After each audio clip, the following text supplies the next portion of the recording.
This is Roberta Murphy. Dr. Roberta Murphy is an Irish psychiatrist based in London, currently training as a medical psychotherapist.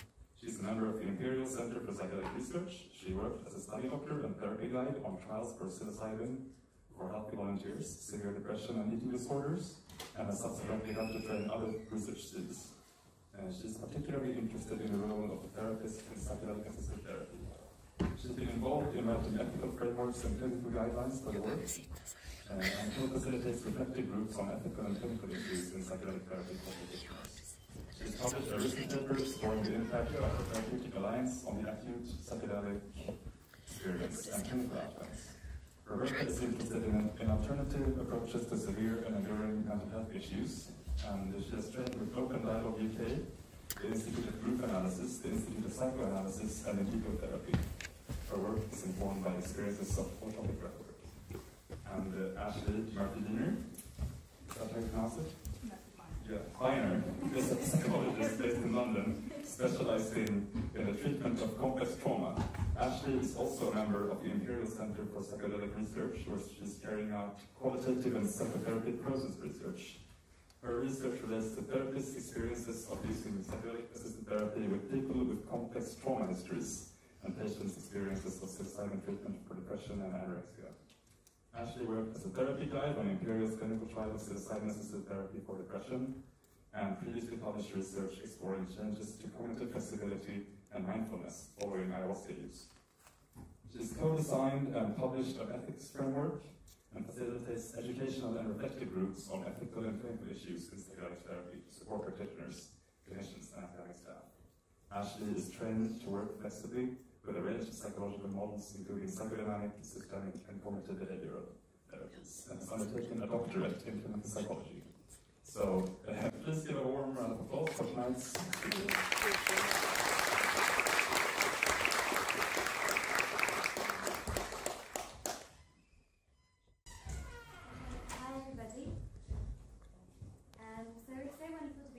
As Gustav says, he's been very kindly invited us over a year ago. It's been a lot of emailing back and forth, trying to find dates.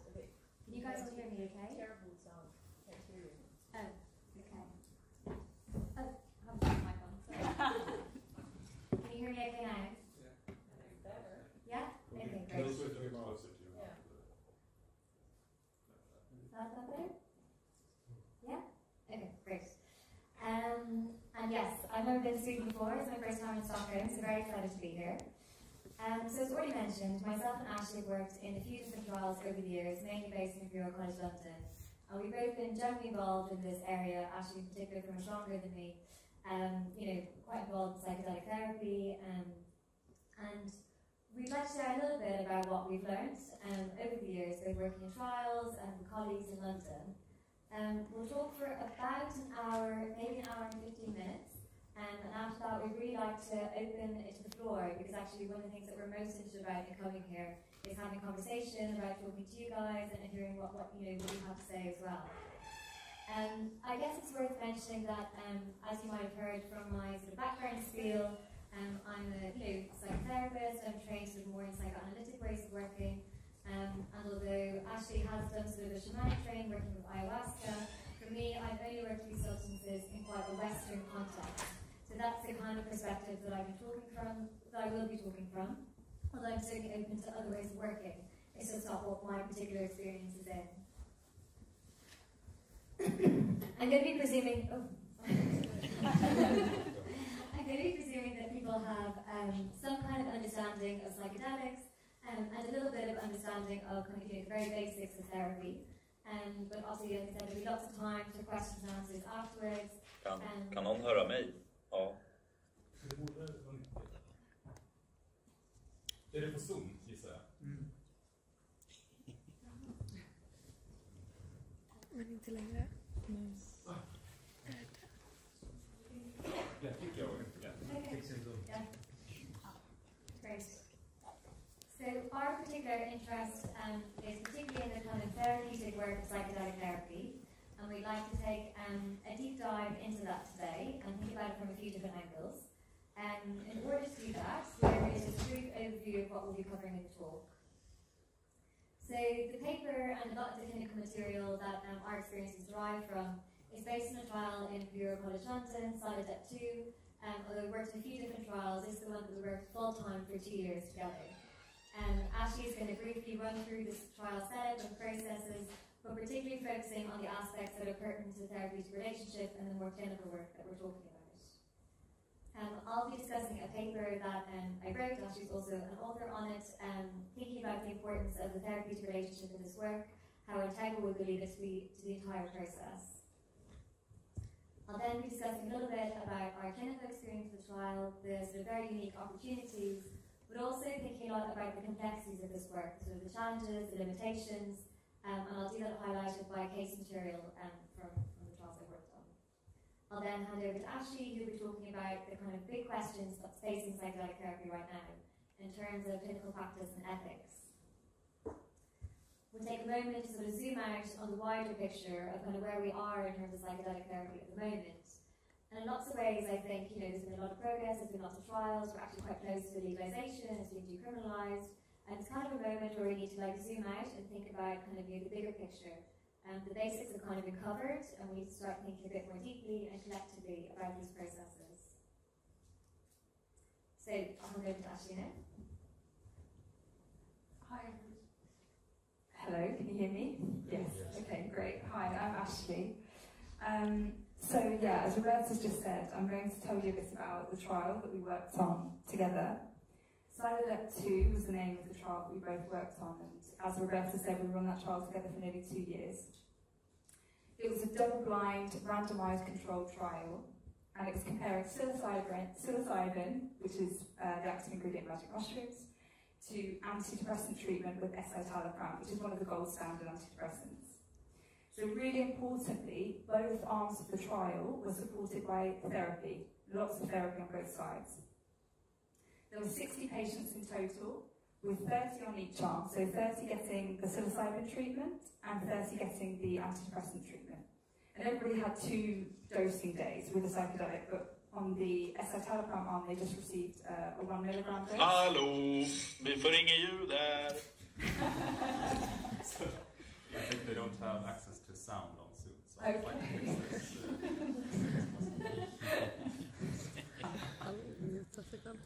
Never had that echo before. Som chattar i Zoom, kan någon kolla med dem om de får göra det?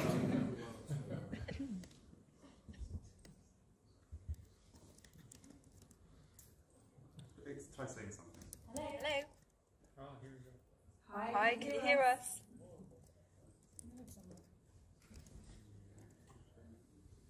Nu hör de, tror jag. Då måste du stänga av ljudet. Yeah. Try saying something. Hi. Let's do that. Just checking if you can hear me. Again.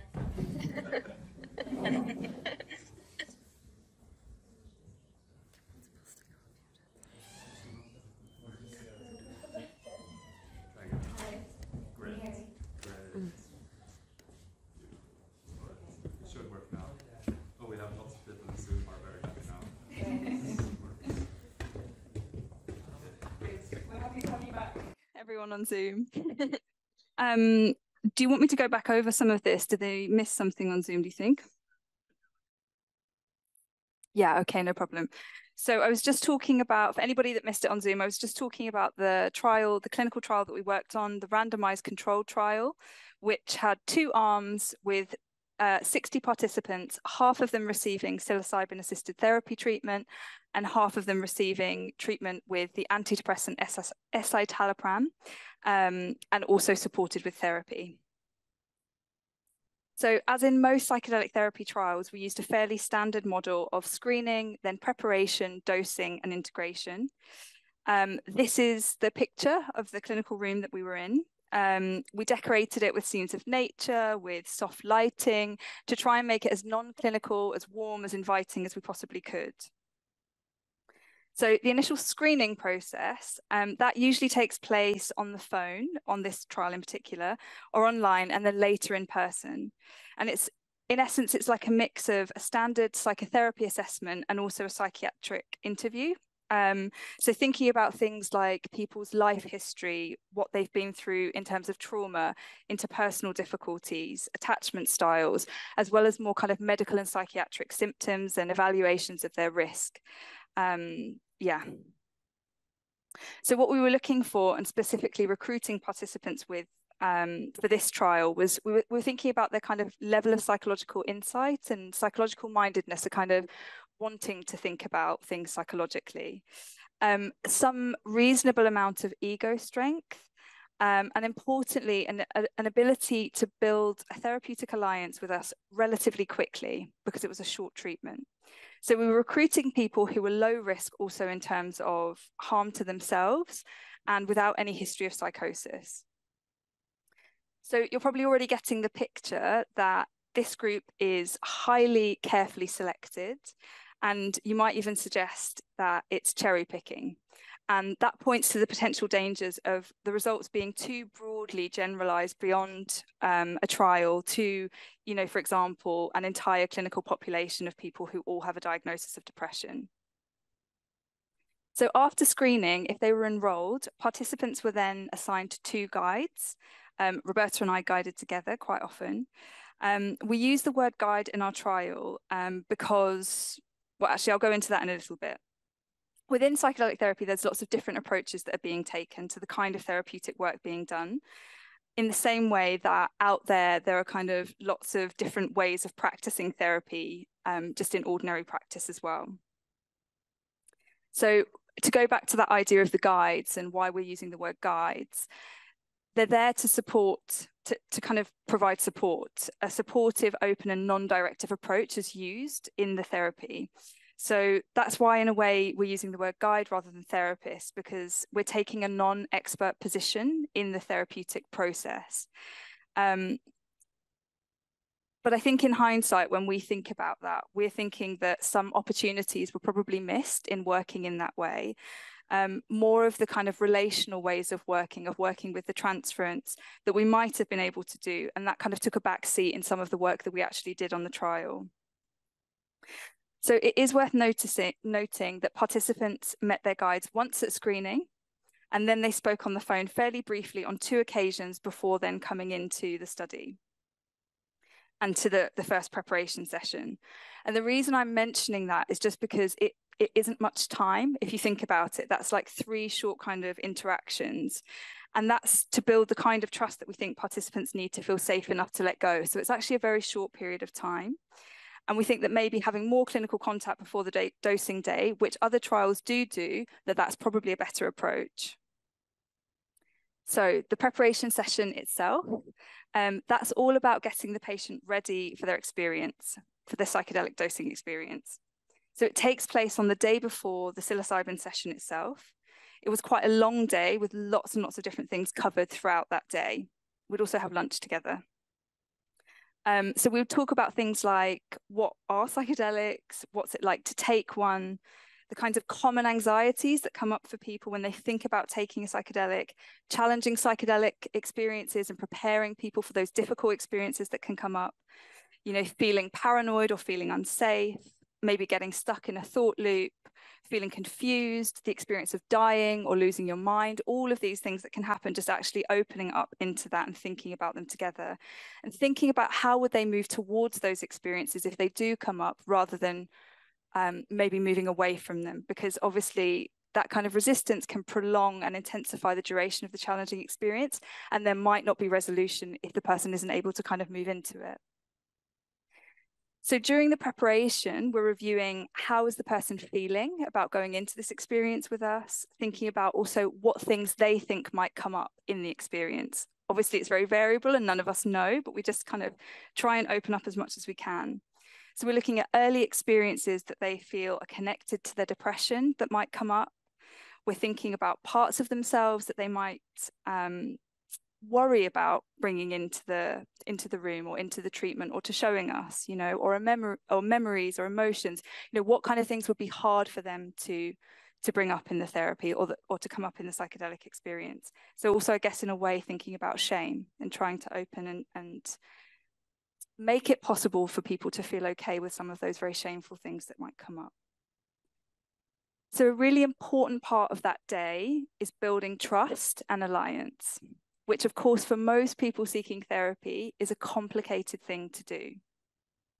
The idea is that people need to feel safe, they need to feel contained, they need to feel held, so that then they can surrender fully to the effects of the psychedelic drug that they're taking and allow unconscious or repressed emotions to emerge. So we do a lot of work around that. That's all I've been describing, thinking about their relationship patterns, how they find asking for help, what might they worry about that we're thinking about them in the process. We practice physical contact as well, obviously around touch. So we're practicing hand holding, what's it like to have a hand on the arm, and yeah, and consent around that as well. All of that's a really important part of the work. We also did a guided visualization exercise with them, which is in a way kind of bringing in the idea of moving towards pain. So in essence, this idea that your pain is a navigation system and you're on a journey with that, but also helping people to kind of come out of the cognitive realm and into their bodies and into their kind of embodied experience, which is likely to come up quite strongly in the psychedelic experience. So for the psilocybin sessions themselves, participants were, you might have seen the pictures of this kind of thing where they wear the eye masks, they wear headphones, and they're kind of like that all the way throughout on a bed or a sofa. And although we were there for support and to speak, we encouraged them to stay with their inner experience, to go inside and to be with whatever comes up in the experience as they move through it. So they listened to a really carefully selected playlist. And that was with the idea of the music acting as a third therapist in the room. So the music does so much of the therapeutic work in the process. So then the actual dosing day itself, the psilocybin session, participants would take the psilocybin at around 9 in the morning, and then they'd finish at about 5 in the evening, approximately, sometimes longer, sometimes a little bit shorter, with the trip lasting about 6 hours in total. So the hope was that at this point, the participant would have some feeling of trust and some feeling of safety in the relationship with their guides, so that their presence, so that our presence or the therapist's presence or just a hand on the shoulder would help them feel safe if it got really difficult during the experience. But sometimes what we noticed is we actually needed to be a lot more active in the room, in the moment, and in the process overall. And that was around kind of supporting people with resistance, with difficult experiences, and providing support and grounding. But on the whole, the idea to some extent is that the guides get out of the way. And it's worth mentioning that for a clinician, it can be very tiring work. It's really long days. You're in a room with very little in the way of any breaks. It's dark. You're listening to the same playlist again and again and again. And ideally, your mind stays with the patient. So that for the patient to feel safe, they have to know that you're there and that you're present. But that can be incredibly challenging to do. In a way, it's like having a sort of soft gaze towards the participants, almost as if you might be, kind of gazing towards a baby and tending and caring and nurturing in that way. Aware of what's going on and noticing if there's a change, if something is, kind of happening for them, but also not so intrusively focused on them that they're feeling watched and intruded upon. So it's quite a balance and quite a delicate balance.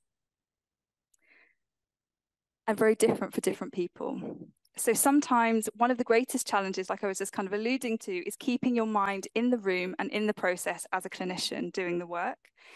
Clinicians might end up reading a book or even end up going on their phones during the session because of how long the day is and how challenging it can be to kind of really stay there and stay present for that length of time. And in that amount of intensity, if you think about the amount of emotional intensity that can come up. So you're really trying to stay attuned to both what you might feel is going on for the patient, but also what's going on for you as the clinician. What's happening inside emotionally, your own reactions, your own countertransference, and trying to work with and through that as well as that kind of throughout the whole day in the process. And then the next day is the integration therapy sessions. So this is the sharing and processing of the experience after that really intense psychedelic dosing day. That usually took place in person. It was in the morning the following day, and then we'd have subsequent kind of weekly calls going on afterwards. so across the different studies going on, lots of different models are being used, kind of different therapeutic models. But what we used was the ACE therapy model, which is accept, connect, embody. And in a very, very simple way, without going into too much detail, what that means is engaging with and accepting difficult emotions, past memories, traumatic experiences. So going towards, and then also connecting to personal meaning, to values, to ourselves, but also to other people and to the world. And also giving mindful awareness to embodied or somatic experiences, linked to the idea that we can hold a lot of the trauma and difficult experiences we've had in life in our bodies. I'm going to hand over to, oh no, I've got one more, I think. Sorry. So one thing that most of the integration processes have in common is that they're short term. So these are short-term, this is a short-term therapy that we're describing to you. The Imperial trials tend to be 6 to 9 weeks in total.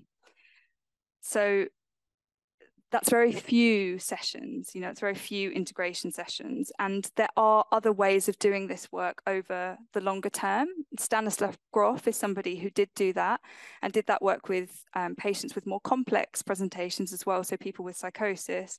But that was all done in the context with a really a greater amount of containment for both the staff doing the work and for the participants going through the process.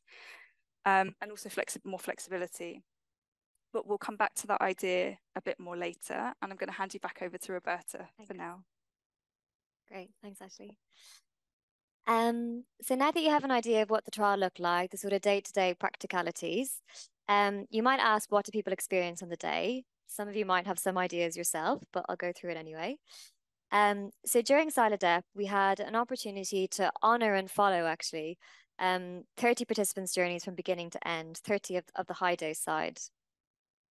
And one thing we observed was that although there were common factors and some sort of common themes that would come up in people's experiences, they were extremely varied, you know, as varied as, for example, you know, someone's dreams might be. They can be very somatic, they can be full of interesting visuals, they can be quite sensory, they can be very embodied without much thoughts or visuals. It's not unusual to see people sort of sobbing on the bed, deeply grieving for themselves or what they've experienced, journeying through their life histories, early experiences, old traumas, processing very difficult and painful feelings. But on the other side of this more challenging work, there can also be a different way of relating to oneself. Things that are so often lost in depression, you know, self-compassion, kindness, pleasure, laughter, can suddenly come flooding in, often sort of after that more difficult work is finished. People would often describe a feeling of a sort of caring and compassionate sort of other, some kind of presence who's taking care of them during the journey. And they might call that something like Mother Ayahuasca or something spiritual or transpersonal, or they might just say, you know, I was able to really feel love for myself for the first time. Somehow get in touch with some kindness or goodness in this world again. People can feel connected to nature, to a higher being, to humanity, and often will end up feeling a little bit less isolated in the world. So one of the proposed mechanisms of psychedelics is that they weaken ego boundaries, that they lower psychological defenses, and they allow access to the unconscious mind. That taking psychedelics allows people to access parts of themselves, memories, feelings that they normally can't. Which is in line, of course, with ideas of psychotherapy or psychoanalysis, that, you know, therapy is a process of making the unconscious conscious. And this links to our neuroscientific ideas of how the brain on psychedelics works, making new connections and pathways, less rigidity and constraint. But of course, allowing unconscious material to emerge can be challenging. These are feelings, memories, traumas, parts of themselves that people put away into boxes for very good reason. That might even have been a very important survival mechanism for them in difficult circumstances.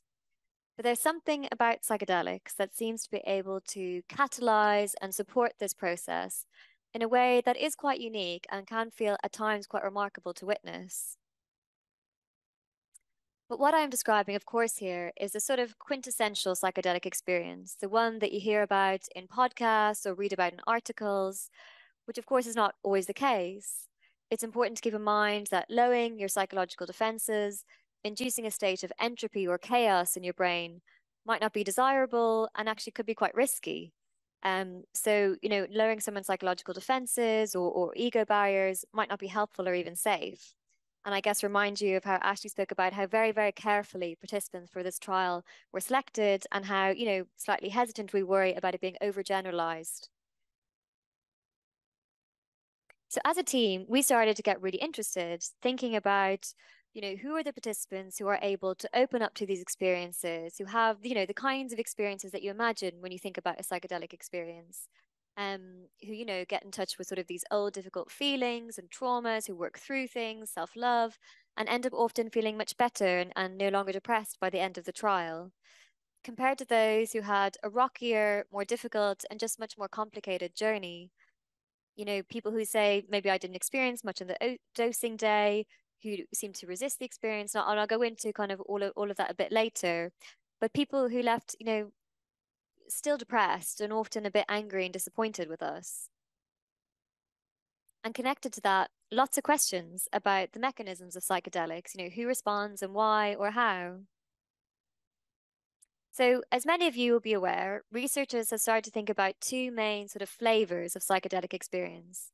One is the mystical experience, which is probably the most sort of commonly researched, which is sort of positive mood, ineffability, a sense of sacredness and unity, transcendence and deep connection. The other being emotional breakthrough, experiencing emotion release or catharsis after facing and overcoming difficult or previously inaccessible emotions or memories, gaining personal and interpersonal insights, which of course is much more closely linked to the kinds of ideas that traditional talking therapies would work with.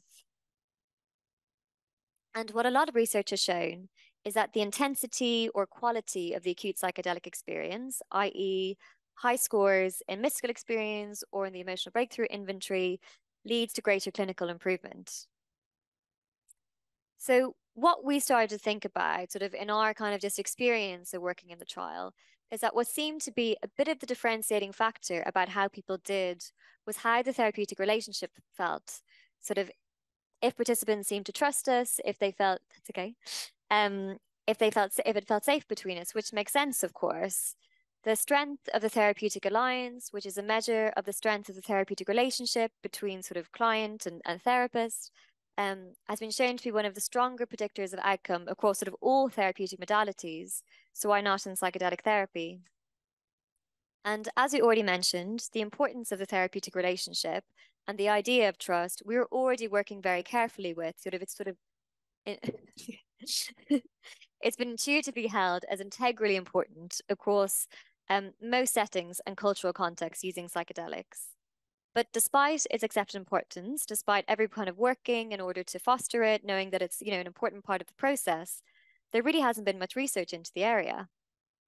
And as interest in psychedelics grows, there will, of course, be a lot of financial pressures to cut down on things, including that of the therapeutic support. So although we may take it as conventional wisdom that you don't need to evidence or prove, in lots of ways, it's actually quite important for us to start really getting kind of numbers and statistics behind these kind of ideas that we sort of take as for granted.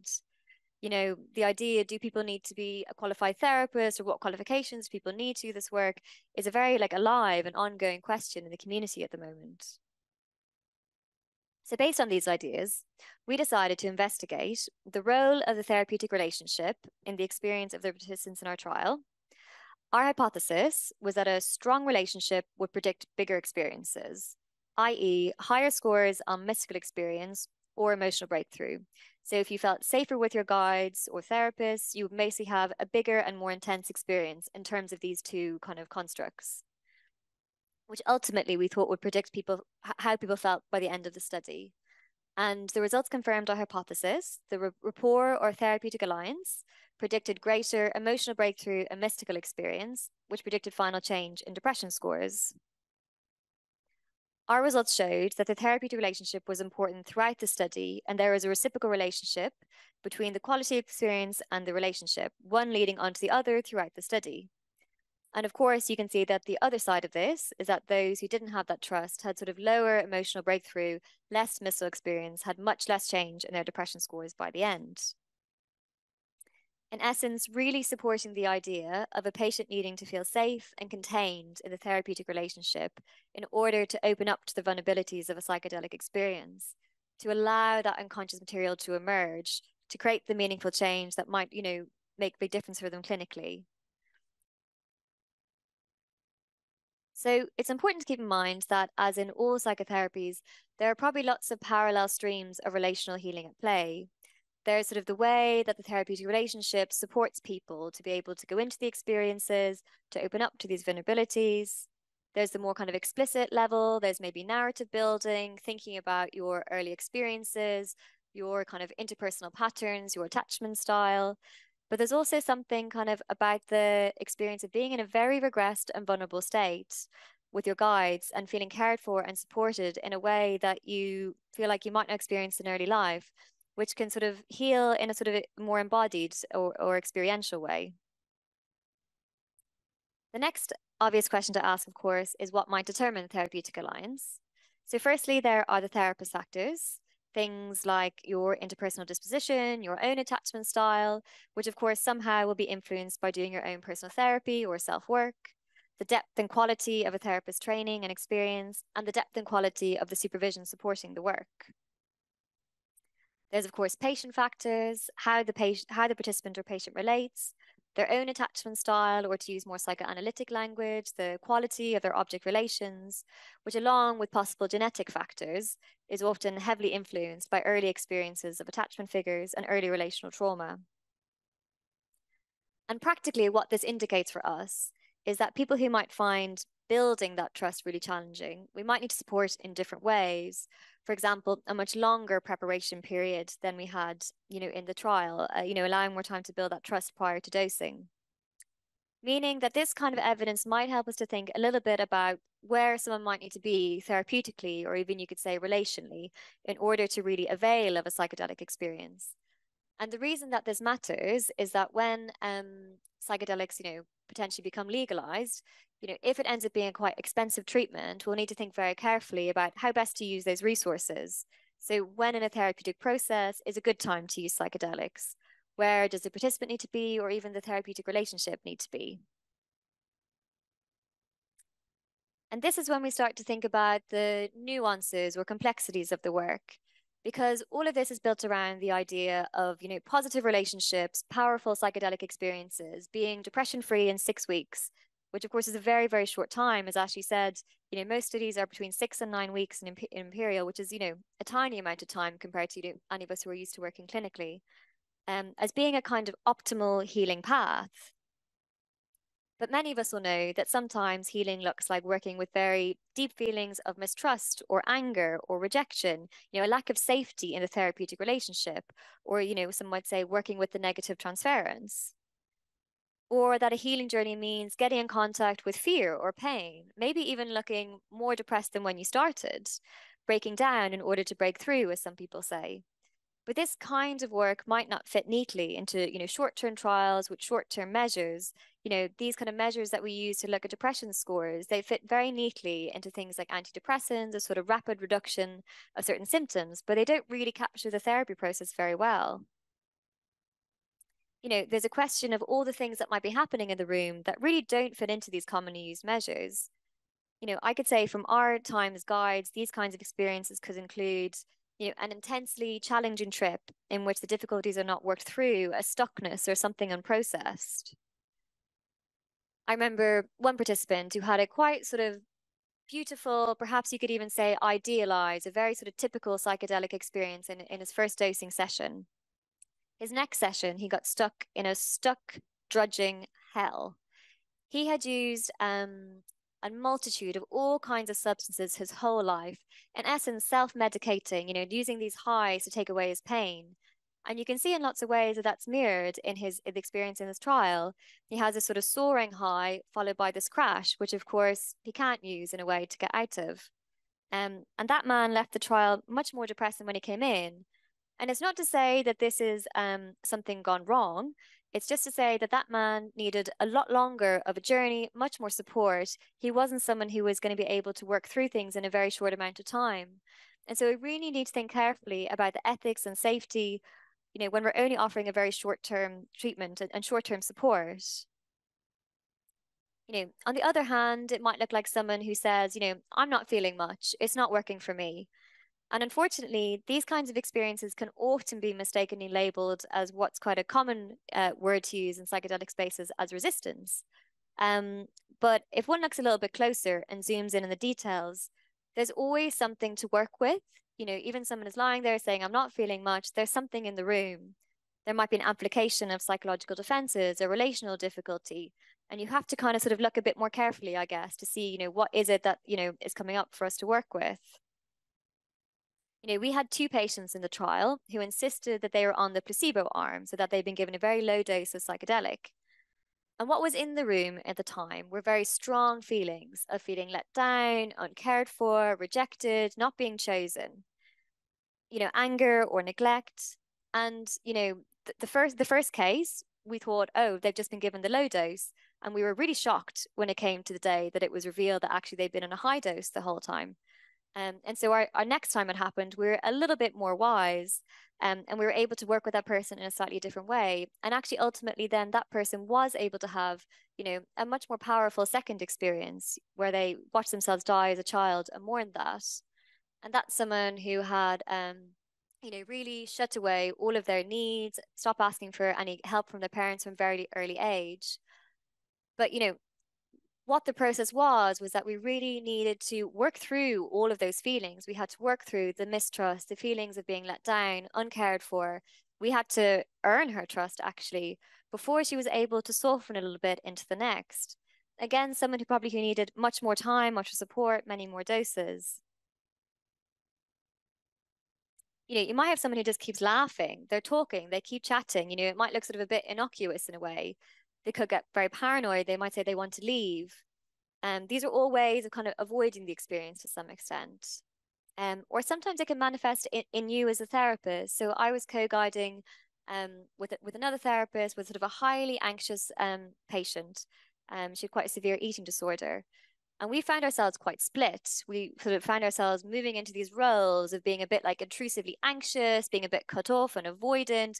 We felt that we were sort of always wanting to do kind of different things and kind of disagreeing. And there was sort of this conflict between us that we both thought, oh, this is a bit odd. But actually, I guess because we're sort of, in a way, you know, experienced therapists, we were able to talk it through, to think about it. And we realized that we were basically enacting her 2 parents. And once we were able to work it through ourselves, we had a much more powerful experience for her in the second time. So keeping in mind the complexity of this work, it's clear for me that we might need to have more flexibility with longer term pieces of work, particularly, I guess, with more complex and certain clinical populations. I mean, this is kind of what we're talking about here today, not your sort of ordinary person taking psychedelics, which is a totally different thing. But of course, you know, when we think about long-term work, the question of cost effectiveness comes back in.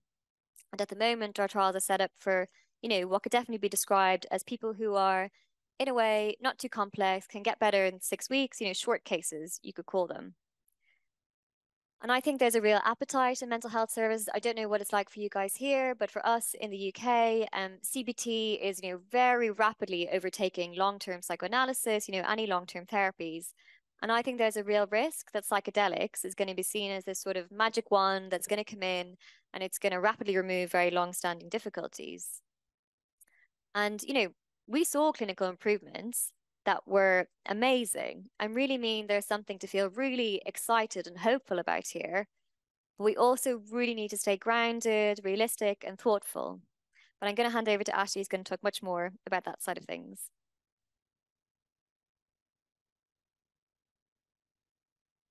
Thanks, Roberta. So, as you know, and as you've just been hearing, Roberta and I worked as a guiding pair together very often. We would spend hours after the sessions talking about all of these things. So all of these really varied, challenging, unusual experiences that our patients were having and that we were trying to, as guides, support them through. We'd spend hours talking about that, trying to work out how do we best support them, what do we need to do. So just thinking about the participants' experience, in the trial, it was just after, you know, we've kind of said this already, but just after very few meetings with the therapist on the team, these were people who, many of whom had never taken a psychedelic, and they would never even consider taking a psychedelic. And they were putting their trust in us to keep them safe. So this felt like a really big responsibility.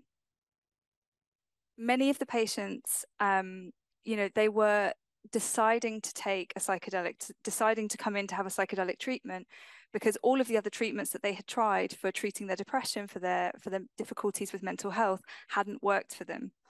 So you can imagine some of the pressure that they come into these studies with. You know, this can feel like a last hope, a last chance, and we can also feel like that with them.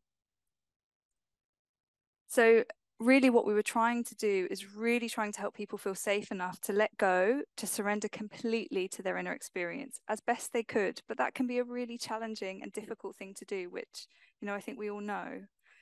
And you can imagine how absolutely terrifying that can be for somebody whose inner world is a place that they experience as pain and as suffering, as a place that they don't want to be, and a place that they've tried to be away from because it's so painful.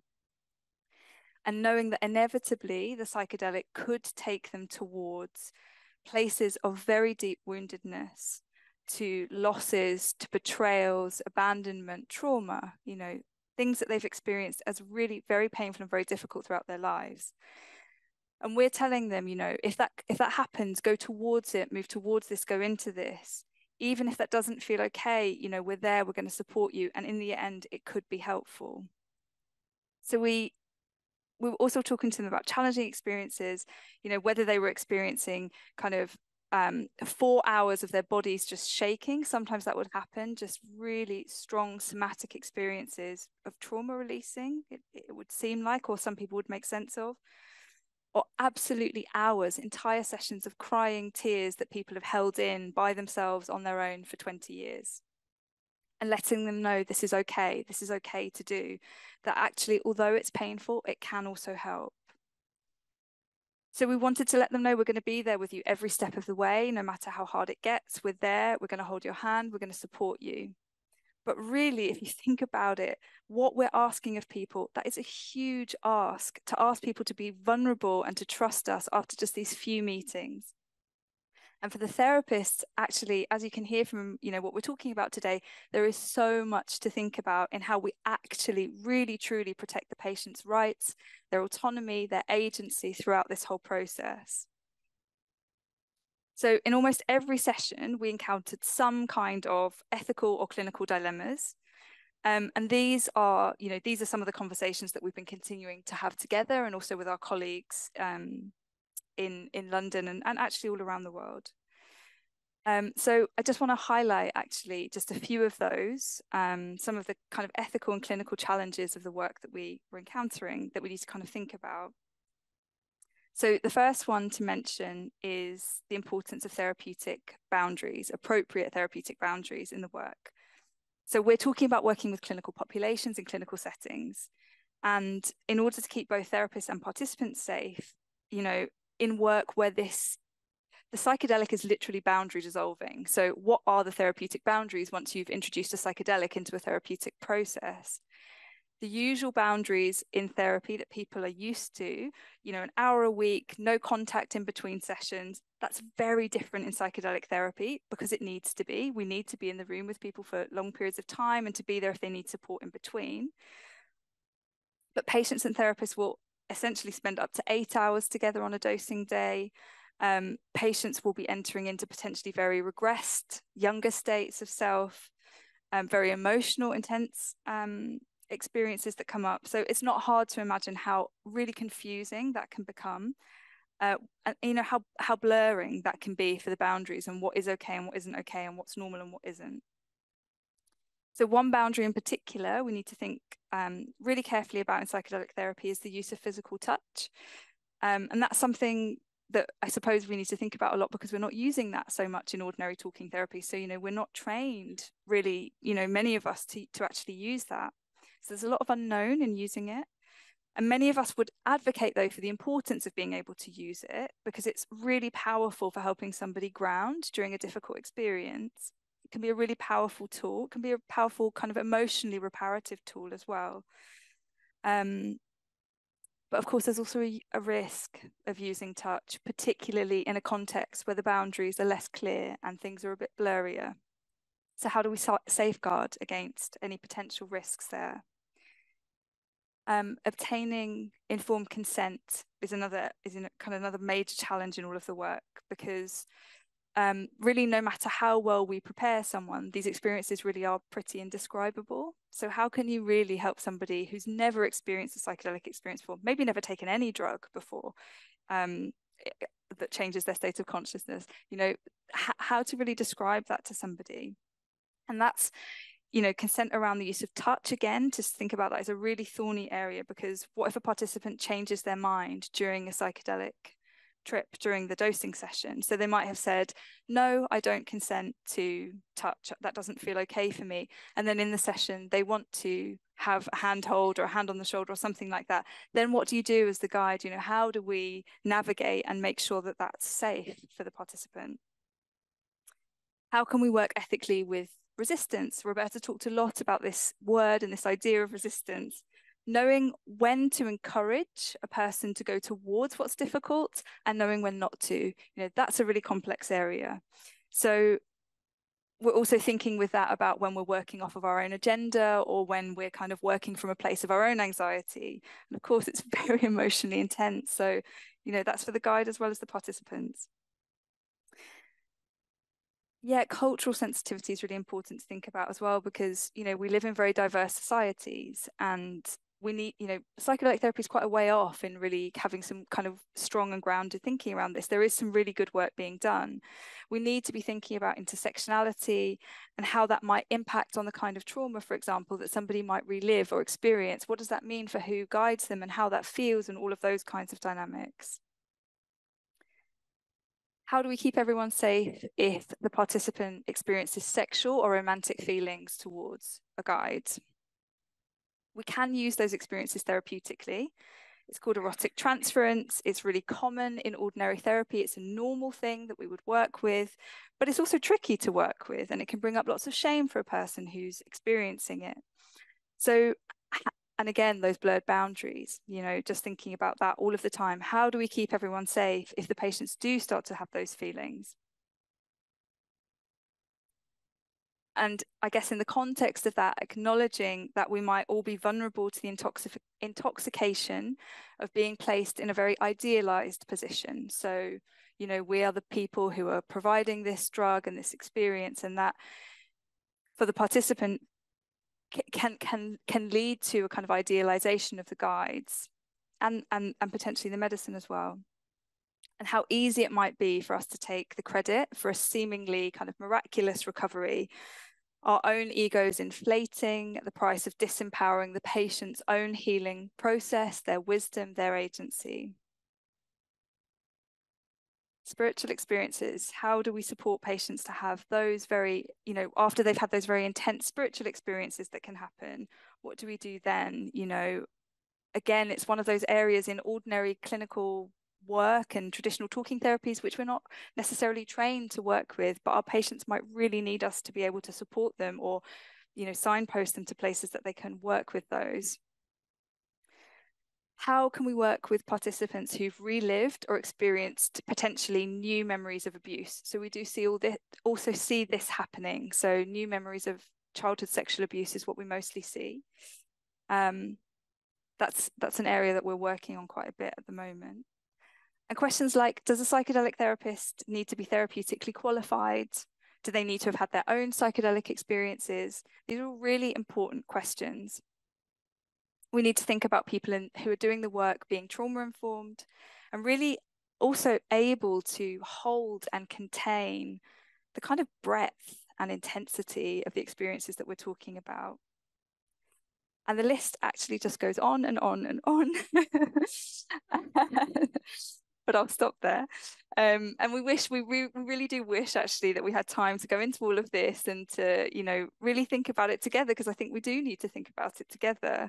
And there's so much to discuss in each of those different, things that we've just been highlighting. It's the tip of the iceberg in a way. And there's a lot of unanswered questions about how we do the work really well, you know, not just do it, but how do we do it really well, and safely and ethically.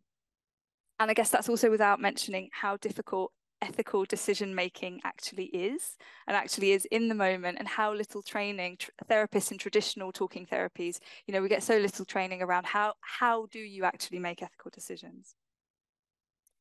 And as we're all aware, I'm sure, this is happening in the context of psychedelic therapy going mainstream very fast. So, you know, you probably all know that in June this year, Australia was, you know, has now legalized for psychiatrists to be able to prescribe MDMA for PTSD and psilocybin for depression. So that's really exciting. And also the MDMA for PTSD phase 3 trial results have just recently come out, and they're also looking really positive, and that might mean that MDMA for PTSD is also available within months in the US. And all around the world, you know, in other countries, we're moving closer to rescheduling, decriminalization, or legalization. People have very different reactions to that, and it, you know, psychedelic therapy does evoke strong reactions, not just in the therapy room, but also societally and kind of collectively, culturally.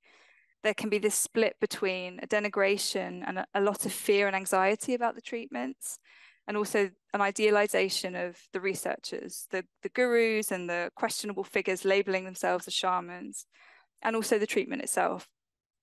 But there's so much hype and media coverage around psychedelics that we feel it's important to stay grounded, realistic, and cautious, and to just have an attitude of continuing to try and think and to learn. So on the one hand, the interest and the excitement is really wonderful, because like Roberta was saying, we did see some amazing clinical improvement. We feel very hopeful about these treatments.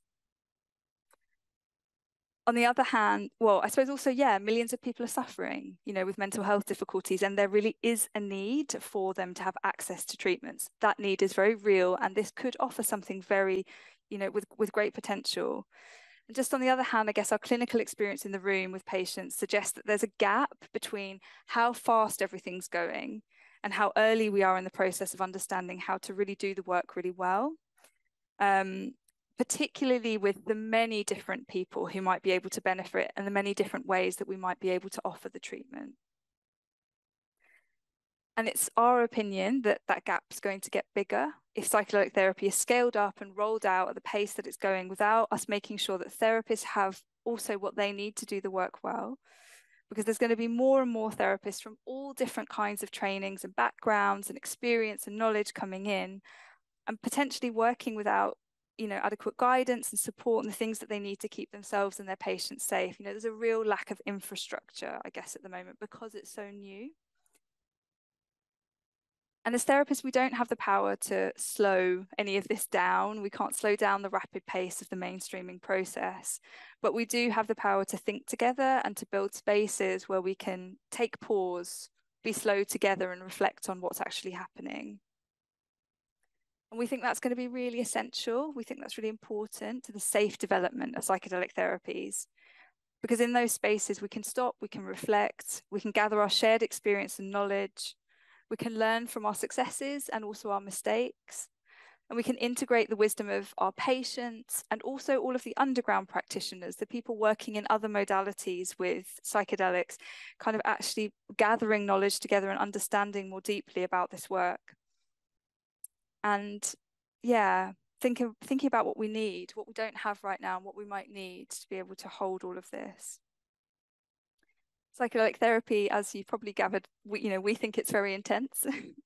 It's long sessions, there's transference, heightened, people are experiencing strong releases of sexual content, mystical experiences, and it goes far beyond what comes up in most therapy sessions. So therapists are really going to need strong holding, you know, a kind of strong holding presence behind them for that. So I just, you know, kind of coming towards the end, want to outline a bit of the journey that we've been on and what this looks like practically. So I'll run through some of the various kind of pieces of work that we're doing. So in collaboration with working groups at the Royal College of Psychiatrists in the UK and Drug Science, which is a charity started by Professor David Nutt, who heads up the Imperial Centre for Psychedelic Research. It's a charity that's dedicated to advancing rational drug policy.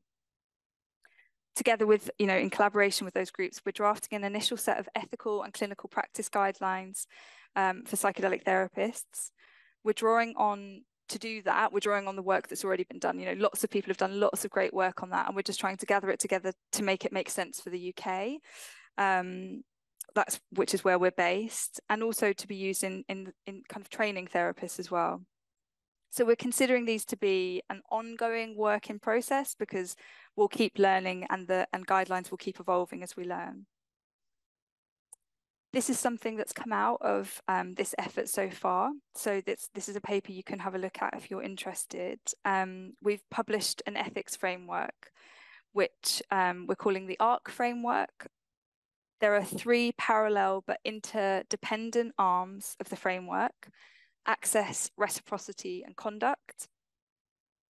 And they're being co-developed by different stakeholders from lots of different parts of the psychedelic community. So therapists, patients, industry, community, indigenous communities.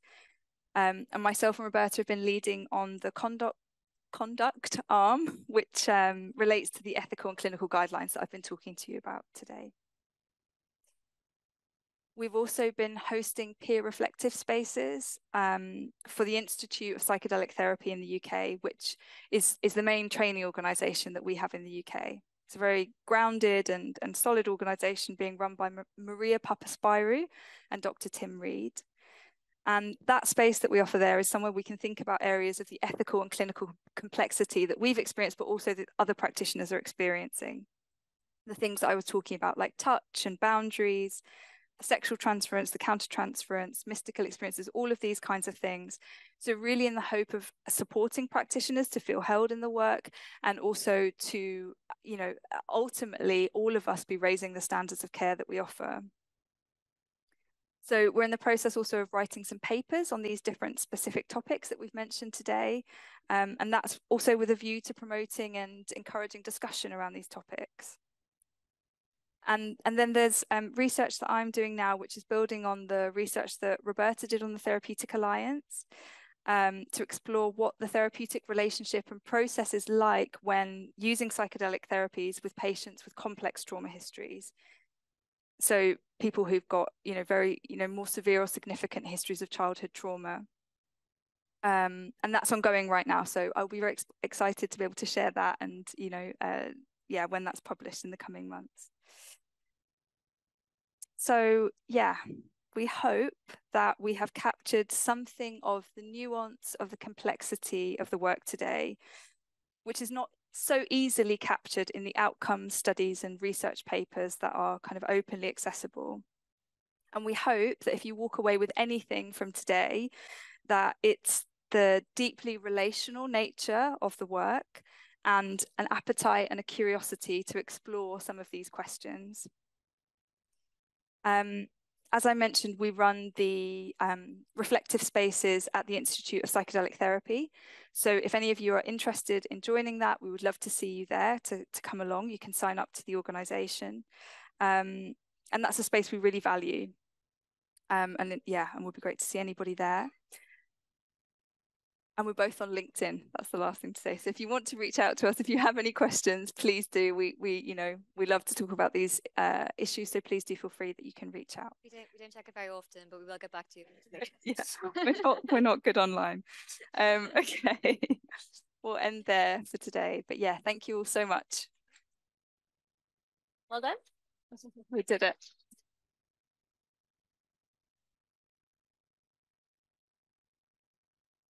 Time for questions, right? So please raise your hand and I will bring you the microphone. Yes.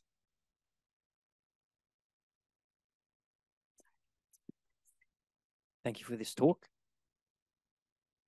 Thank you for this talk. I was wondering, you told of patients that come to you and are desperate for help. Nothing has helped. And this is a so critical opportunity for them to finally heal, etc. were there any provisions made for the possibility of people coming to you in this mindset and then receiving placebo? I guess you know what I'm asking. That's a risk for people to feel betrayed or let down or such. Please expand on that if you may. Yeah, I mean, that was probably, I think, by far the hardest part of working on the trial. Oh, sorry. Can you hear me now? No? Is that better? Yeah? Okay, great. No, I took it off while Ashley was speaking. Yeah, I mean, so I suppose I think what is a much better trial design is a crossover design. So you have kind of, I suppose, the kind of helpfulness of there being an arm that doesn't get things, but eventually they can cross over and they can get the treatment in the end. I think that's a much sort of kinder trial design. But ours, I guess, wasn't set up that way, and lots of trials aren't. We tried to have it in mind at the point of sort of screening and recruiting. So we would talk to the participants sort of a lot about the fact that they had a 50-50 chance of getting the treatment. And, we would sort of really, I guess, try and pick people who had a motivation to be part of the research.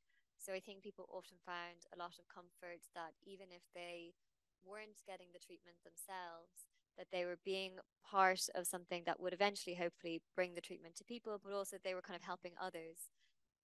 Of course, people were very disappointed. We were disappointed. It was a sort of horrible moment in the room when you sort of just realized, oh, people, this person hasn't gotten it. And yeah, we were careful in terms, as we said, in terms of risk, because of course, if you had somebody who was really high risk, you could have somebody who could, harm themselves or, something by the end of it.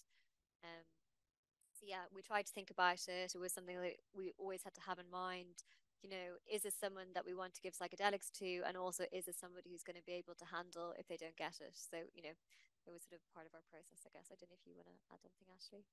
I suppose just the incredible guilt that comes with a trial design like that for the clinicians. And I think it goes to the heart of a dilemma in psychedelic research and any kind of clinical research, which is the balancing of the scientific needs and the patient's needs. And I think sometimes that can feel that they're really in tension.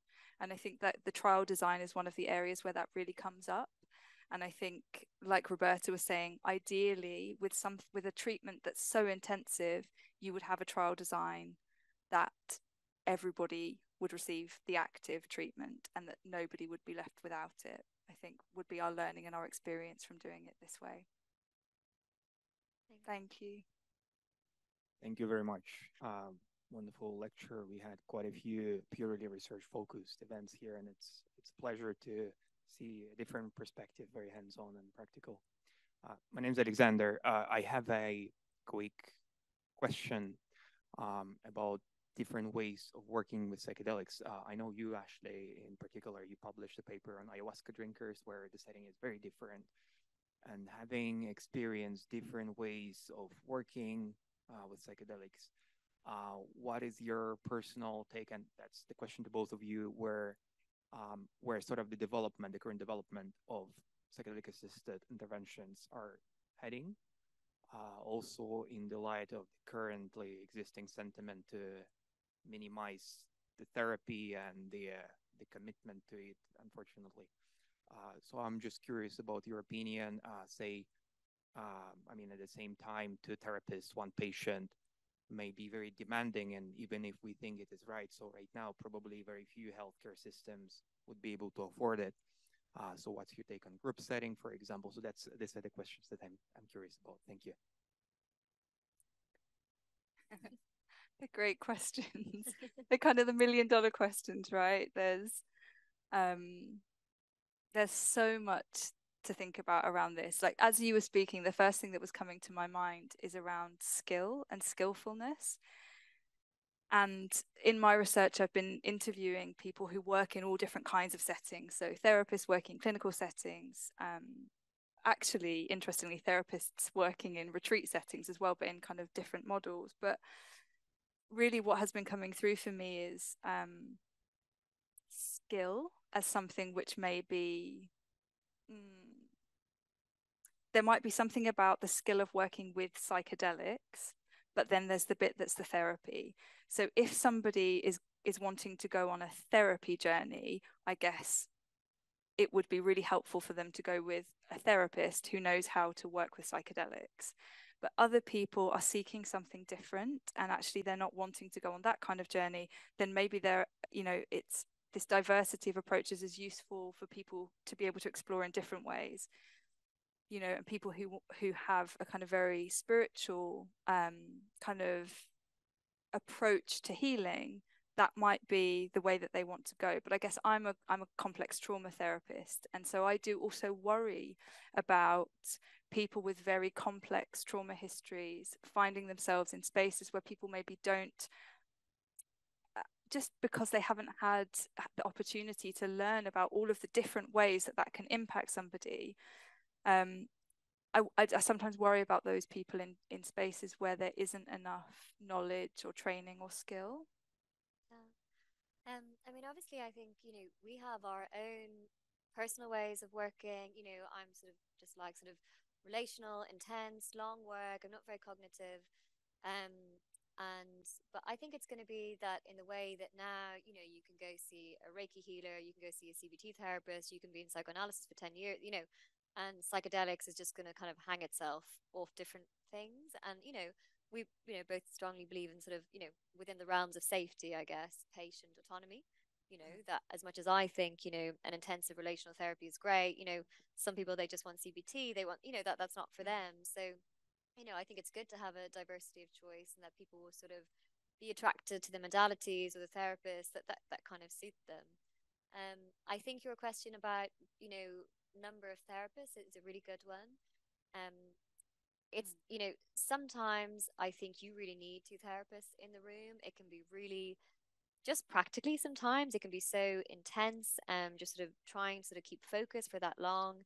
And also, some patients, you just sit back and, in a way you're both sitting there, and it's sort of, fairly relaxing. But there's days when you're both sort of really active, you're checking in with each other, what do you think about this, and you really need the support of two.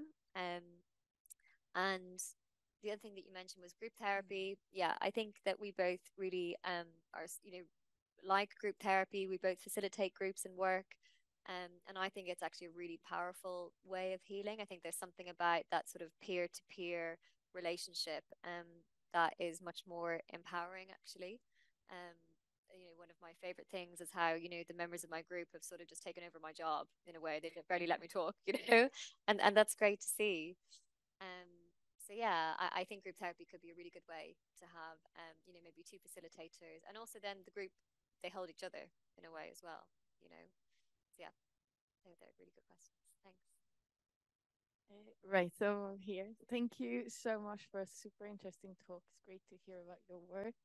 I was just sort of thinking, when you were speaking a lot about the preparation and how, like, going through all the different things that could come up and people's different experiences from before and so on, and then taking that with informed consent, obviously, like, how do you know what's going to happen if you've never been through something like that before? But then that also makes me think of, like, the way that you can sort of impact another person's trip, and like, how do you sort of balance that, like not putting too much preparation into the sessions that you're sort of bringing them on a path which they wouldn't maybe go if you hadn't done that. Like, how do you balance that, basically? My question. I mean, I would say, if I'm reflecting on the kind of journey that I've noticed in myself, was that when I started doing preparation sessions, I mean, we had a bit of a script we were following as well. I was very focused on trying to sort of, really kind of psychoeducate the participant about all the different experiences they could have and all the different things that come up and da-da-da-da. And actually, the most recent patient that I guided, I think I barely mentioned that, and really I thought, actually, I can't predict what's going to happen. There's so many different experiences they can have. So, I think you can, paint a very sort of broad stroke sort of idea, but I actually think what's much more important is just thinking about safety and trust and how they ask for help, and, really working on that. And I think you're right, though. I think people, they read about psychedelics, and they have sort of ideas, and you can sometimes you feel that you almost see that manifest in the experience that they have. Or even, I would say I've been in sort of places where the therapist is a reincarnation therapist, and suddenly everybody's having reincarnation trips. It's true. They also say, you literally see that before your eyes, that everyone's afterwards sharing reincarnation things. And they say that in Imperial, we're much more likely to have emotional breakthrough.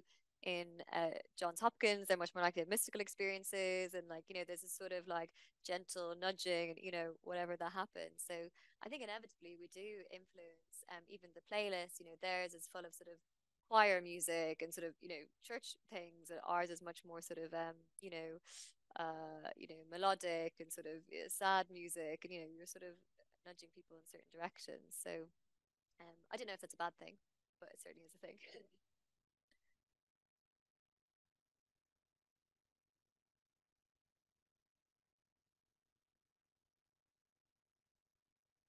Of course.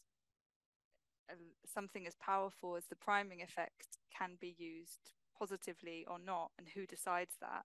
And I think that's part of the question of who gives psychedelic therapies, because then you set the paradigm, don't you? You set the context in which the drug is taken. I think that's why lots of people are kind of worried about the medical use and medical legalization, because it's a very particular frame, and that's in the big kind of zoomed out way. But what you're talking about is, I mean, it goes down to even choosing one therapy frame or another. We are influencing the patients, and it makes me think back to the research in the 50s and 60s. So they used to actively use the priming effect. So some of the early studies on alcoholism, they would have about 25 hours of preparation, and then they would work actively to try and reprogram the participant's mind during the psychedelic dosing session. So I think that's sort of where we really get into the heart of what you're talking about. We wouldn't do that. So I guess in modern clinical practice, we're trying to be thoughtful as we can about the ways in which we are influencing the patient, because ultimately we can't avoid that. We can't avoid influencing them in some way. So I think it's about making decisions that are conscious and aware, and that are at least in line with what we would expect from normal clinical practice standards in clinical contexts. So I think there's just an article that we were reading the other day, there's a useful concept in anthropology, which is, I think, just positionality. So instead of trying to pretend that you're the sort of blank slate, sort of unbiased person, which, is impossible, actually just owning, I'm this kind of therapist, this is the kind of work I do. And, in a way, I guess then people will maybe follow a little bit their own inclinations in a sense. So yeah, but I guess I don't know about, I'm not sure if you can sort of work through something similar and just sort of label it with different language, and ultimately the same process is happening, be it reincarnation or psychoanalysis or something shamanic. I don't know if they might just be different kind of narratives or words that we put to, similar experiences. That would be quite interesting study if somehow that could be done.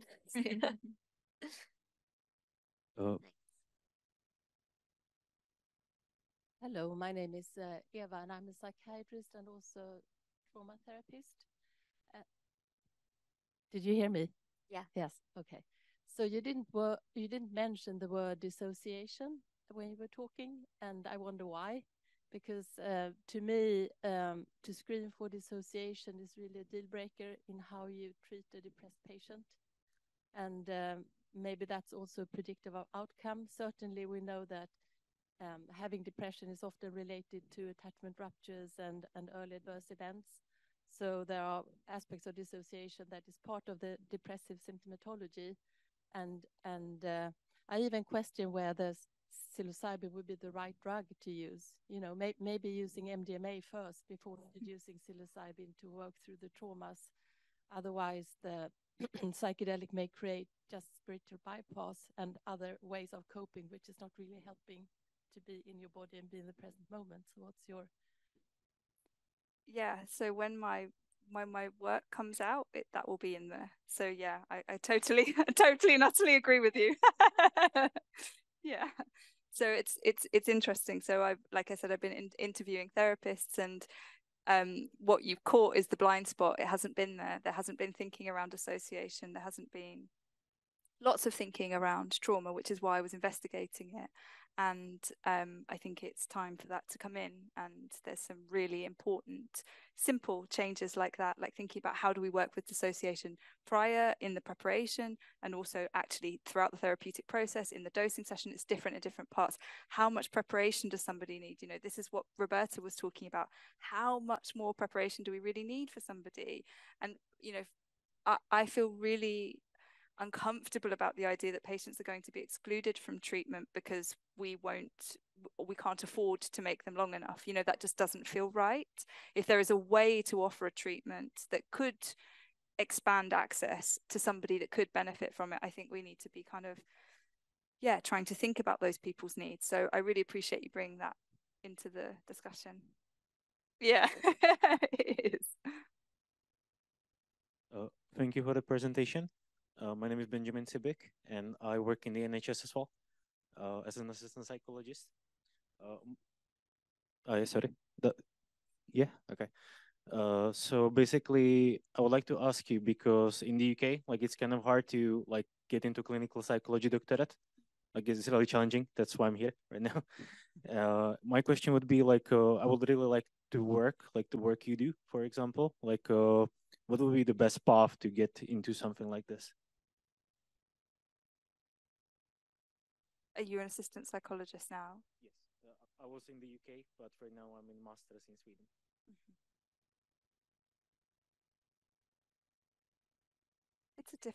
It's really difficult for people trying to get into the field. It's a really difficult, because it's still not legalized. So yeah, go ahead. I think, you know, when we started working on psychedelic, which was, I can't remember now when it was, but I mean, I think already then, you know, I was a psychiatrist, but I wasn't a trained therapist. You know, actually hadn't done a clinical, you know, neither of us were actually really trained, and in retrospect, you know, shouldn't have been doing the work that we were doing, I would say. But I think now, you know, that kind of day is a bit over, and people are getting sort of more and more strict about the kinds of qualifications that people need to have. It was a bit Wild West, to be honest, before. So I would say the best thing to do is to complete your sort of ordinary clinical skills, in a sense, because I think, especially when this is legalized, that's going to be sort of the baseline of what you need. And then I think once you have that, I suppose we'll often say to people to, you know, look for maybe their own sort of self-experience, that kind of thing. I mean, obviously there's sort of legal retreats and that kind of stuff you can go to. Doing your own therapy is always very helpful. And I think once you're sort of in a way skilled and sort of ready, then I think it's time to maybe look at doing more specific sort of specialized training. I mean, we, you know, the Institute of Psychedelic Therapy that we run our ethics group in is amazing. There's obviously, you know, there's psychedelic therapy trainings popping up everywhere. Some I think more kind of more credentials than others, or that kind of thing. But I think, you know, it used to be that just if you were interested, you could quite easily get into the work. But now I think, you know, the routes are becoming more official. So I know in Imperial, they're now sort of taking people out of that Institute of Psychedelic Therapy training to do the clinical work. And so I think so I would sort of say go down the kind of more official routes is be my advice. Which is what I did, yeah. And also you can do research. So I did psychedelic research along the way, and I think that helps you also to expose yourself to the ideas, to kind of get deeper into the thinking around it as well.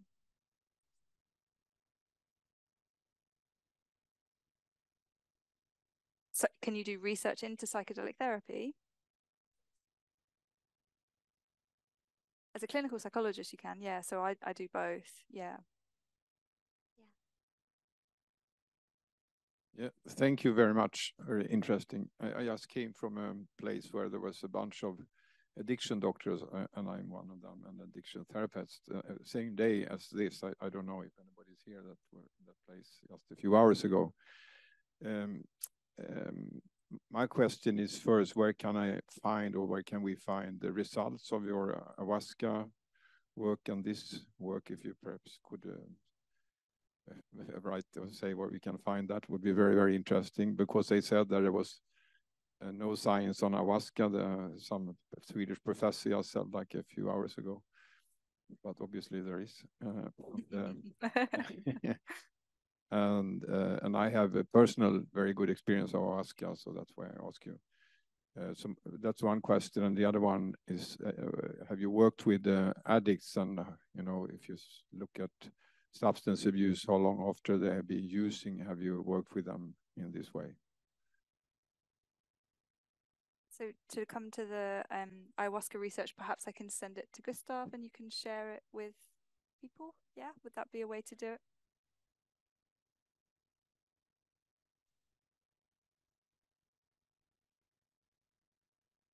I'm not in the network, but I will be. So talk to Gustav after, yeah.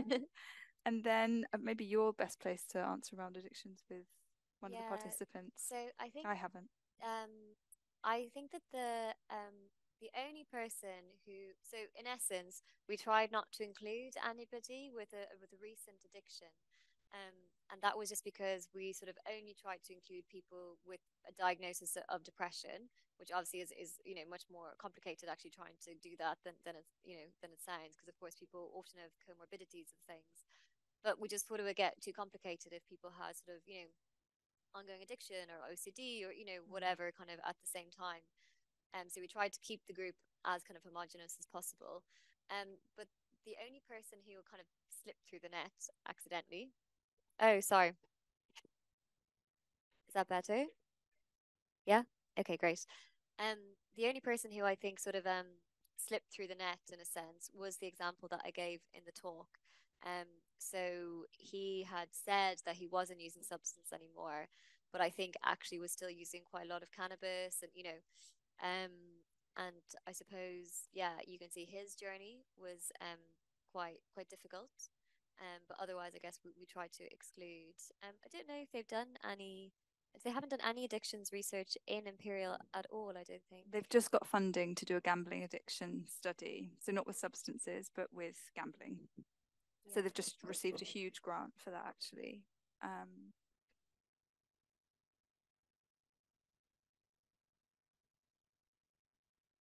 Yeah, thank you so much for your talk. And I'm trying here to look at the Zoom chat, and we have a question from, let's see, from Stefan. So he's asking, within the group of clients' patients, can there be seen subgroups that are more or less sensitive? Maybe, do you hear me now? Yeah.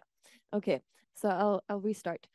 He asks, within the group of clients/patients, can there be seen subgroups that are more or less sensitive, unrelated to their trauma and or psychological state, to the amount of support given during the treatment?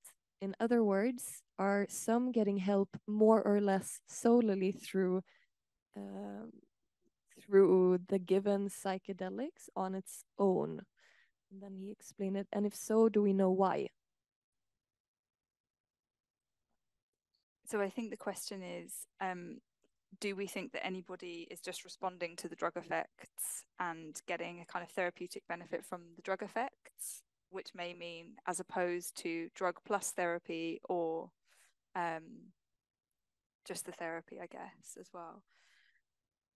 I think the answer is that we really don't know. In terms of the research, we have not investigated that. We don't know. We can't, I suppose the research is doing its best to try and isolate the drug effects, but in a way it's a combined treatment. It's a drug and a therapy. So actually to separate those two things out is very difficult to do. But I suppose what we can speak to is that some people seem to respond quickly after the first dose. They don't need lots and lots of therapeutic support in order to be able to make use of the experience and to kind of make changes in their lives.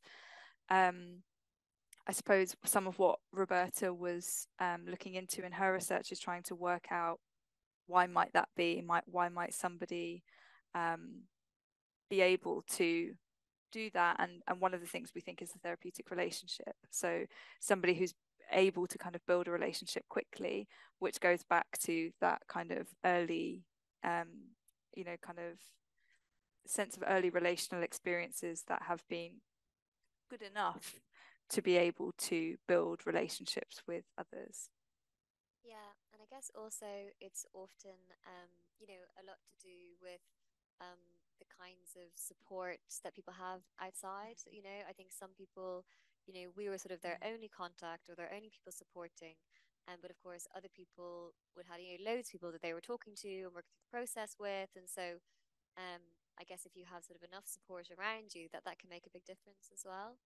I suppose it's a bit like, some people have a problem and they'll be, fine to work it through with their friends or partner, and they won't need to go get kind of an external therapist. So I guess in some ways, sort of the more sort of external help, that might be a bit of a marker of kind of complexity in a way. So yeah, something about that. I suppose also we're all ready for things at different moments in life. So like, there have been times when I've wanted to start something or do something and I haven't kind of followed through with that and haven't been able to do it in that time. So I think there's something about timing, where people are in their lives and what's preceded it, how much they've kind of, come to a place of readiness for change. But I'm sure that at some point there's going to be a trial where one half gets therapy and one half gets nothing, I would imagine, because there's sort of such a kind of debate that's ongoing all of the time.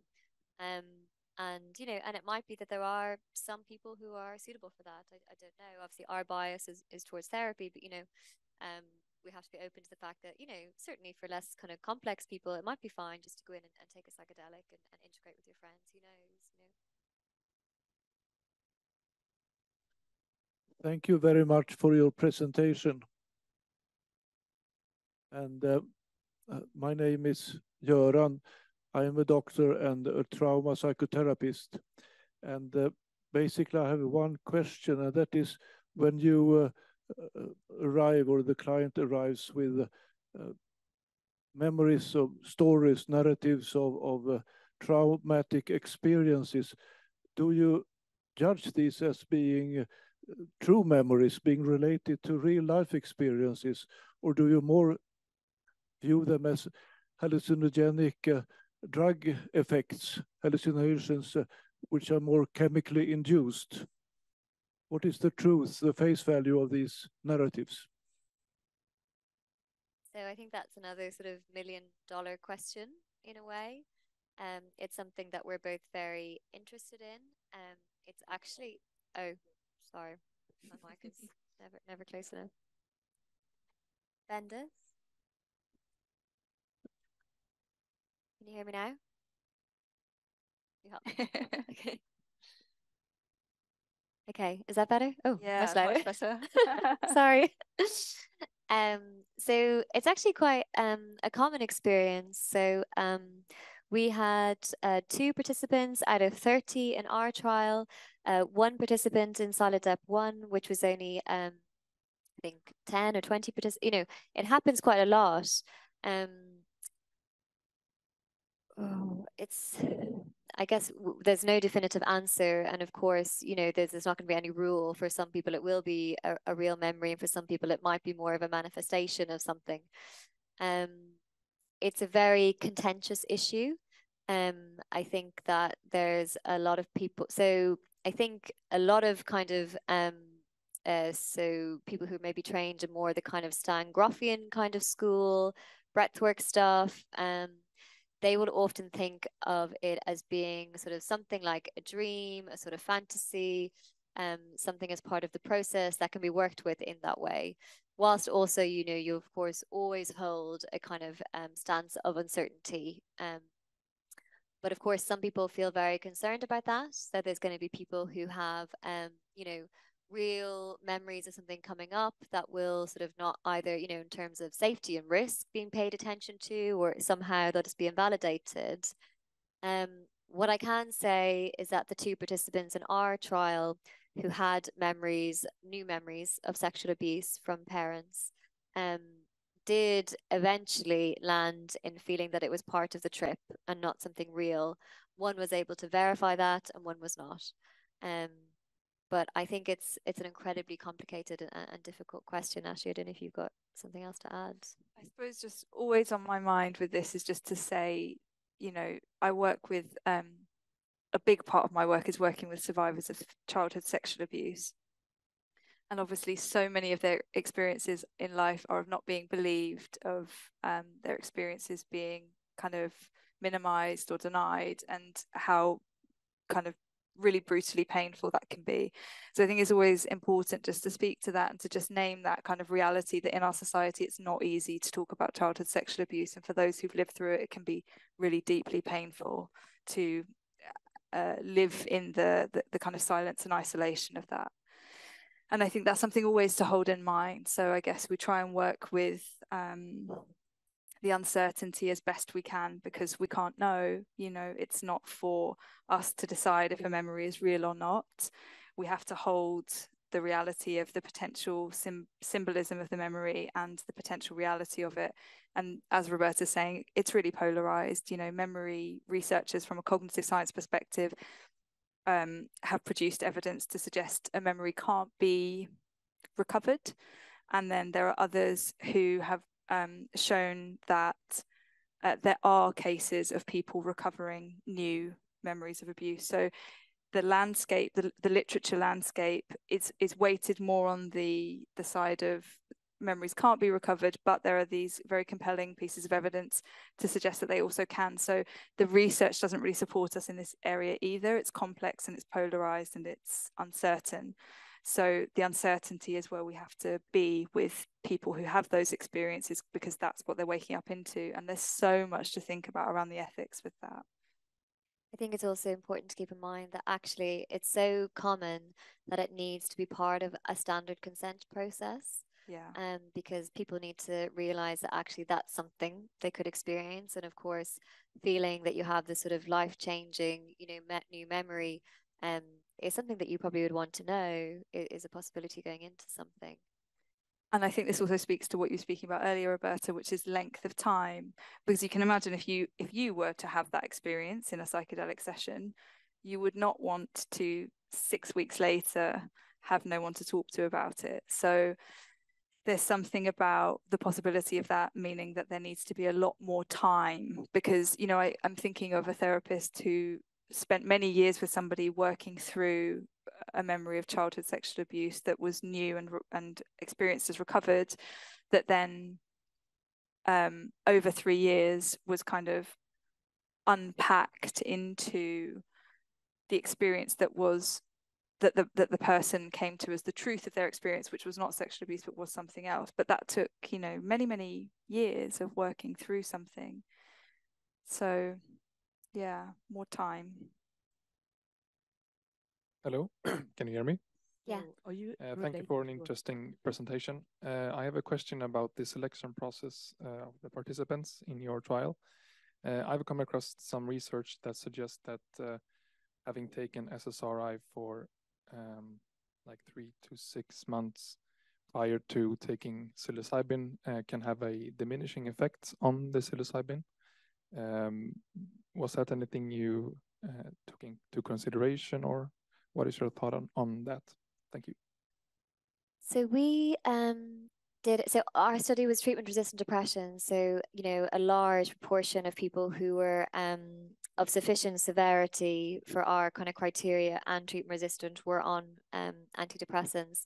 We had them come off, I think it was quite a sort of tight, I think, with withdrawal. I mean, it was sort of a balance of not wanting to have people who are, you know, reliant on this as their treatment off medication for too long of a time, I guess, to have no treatment. I can't remember the figures off the top of my head, and I don't know if you're quoting Robin's paper, but I think Robin Carhart-Harris did start to look into the effect that the SSRIs and antidepressants had on the psilocybin. And I'm pretty sure the conclusion from that was that we actually had needed a much longer withdrawal period than we had done. I don't know if he's published or not, but I think that, you know, I remember sort of him showing me the graphs, and it was impacting basically people's experience. I don't know if they know of exactly how long you need to have it out of your system. I suppose it would depend on the half-life of the patient, but there definitely was a dampening down in some way of the experience when people were on certain medications. Yeah. Could you just repeat the name of the author? Robin Carhart-Harris, but I don't know if he's published it or not. He just sort of was showing me the figures, but yeah. So I'm here for a reason that I'm sitting and working as a therapist, and I have clients coming back from Holland or anywhere going to do drug therapies, and then I end up sitting there with sexual abuse coming up in the drug sessions, and it's like really difficult for not being trained in these things and just know what to do and how to handle it. Can you say something about that? Just that we really feel for you. Yeah, like this is a really, really hard area of the work. The other thing that was coming to my mind around this, I was just sitting here thinking about this again, because it is so difficult, that like you were speaking about earlier, there is the possibility also of priming people for these memories. And when I think about kind of different retreat settings and things, I don't know if that's always known or kind of held in mind. So I do worry about that as a kind of possibility that there's a priming effect as well that can happen around this. For you as the therapist, what are you struggling with, I guess? I just work as I normally work with that kind of things, but it's like it's just coming up in the drug sessions, and they come back to me. Yes, I've worked with her before, and then she's coming back, and it's just if there is any suggestion on how to work or what do I need to know, it's just a bit challenging, a new situation.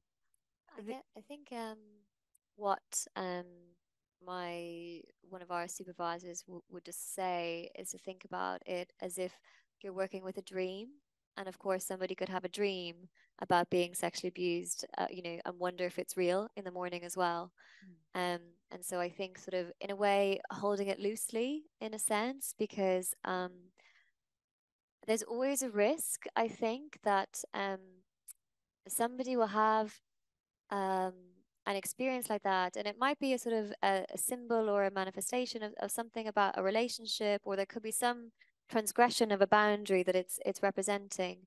But I think the risk is that sometimes people, when they have an experience like that, it's almost like this very sort of black and white clear answer, and that they kind of say, oh, that's why all of my problems are here. And so I think just sort of keeping that in mind, and sort of you, I suppose, being the one to kind of keep sort of to hold it loosely in a sense. But I suppose it really depends what the person's coming to, what their relationship is with it, I think, because I guess like anything, right, it can be used in different ways. It can be a helpful or an unhelpful thing. But I would think if you just think of it as if someone brought you a dream is the kind of way that our supervisor would often have advisors to work with. Loosely, like saying, okay. Yeah. And the second question, I've also experienced like twice now recently, people coming in on microdosing and not telling me in the session. It's also very interesting. It's really interesting. That they're on a microdose in the room with you. Yes, and they don't tell me until in both of them. I had it twice, and both of them told me halfway through. And that's also like it's just happening, and I didn't know about it. I just experienced it, and they told me that. Yeah, I'd be thinking about that in terms of, I think with all of these, who is the person, who is the individual person in front of you? What's their experience? What's, why would breaking a therapeutic boundary like that without telling you, what does that mean for them? What does that, what does that bring into the process? I suppose I'd probably be starting to think about things like that. And maybe, exploring why they've done it. Is it that they're trying to, have a little rebellion against you? Or they're just trying to be less anxious? Who knows? I guess thinking about, that could mean something so different for every person who does it. I think they want to have a breakthrough. So that's why they're using it. Have a break from the experience. No, a breakthrough of like emotional experience or something like that. Yeah. So it was just interesting to see it's just happening, and I haven't like been in the field. I was just experience it secondhand. I think that brings in a really good point, because I think sometimes people are able to get in contact with certain parts of themselves or emotions when they're on psychedelics. And that can be a really helpful thing. But of course, so when that person is sort of sober and no longer high, they might still be somebody who really struggles to open up or to cry, or all of these things. So in a way, it can kind of open a door and show you something.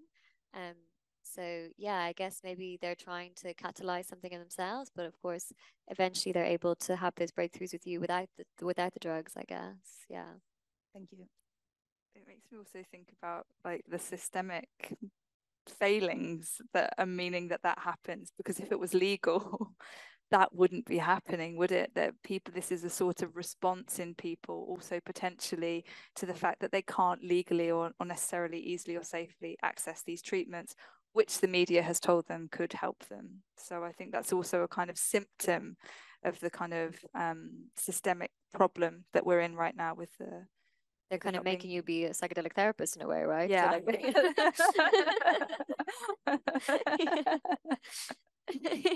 You are. They've chosen you.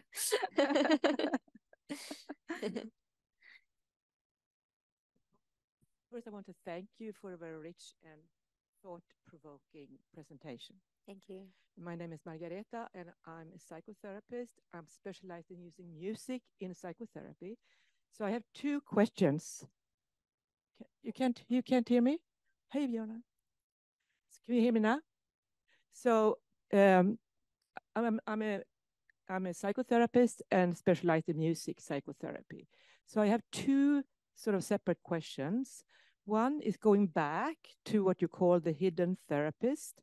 And having read quite a few papers, I know that all the trials I've come across uses playlists. So have you included self-selected music that the participant could bring as part of the journey? Do you have any experiences of that? And could you address that and just discuss that? We did.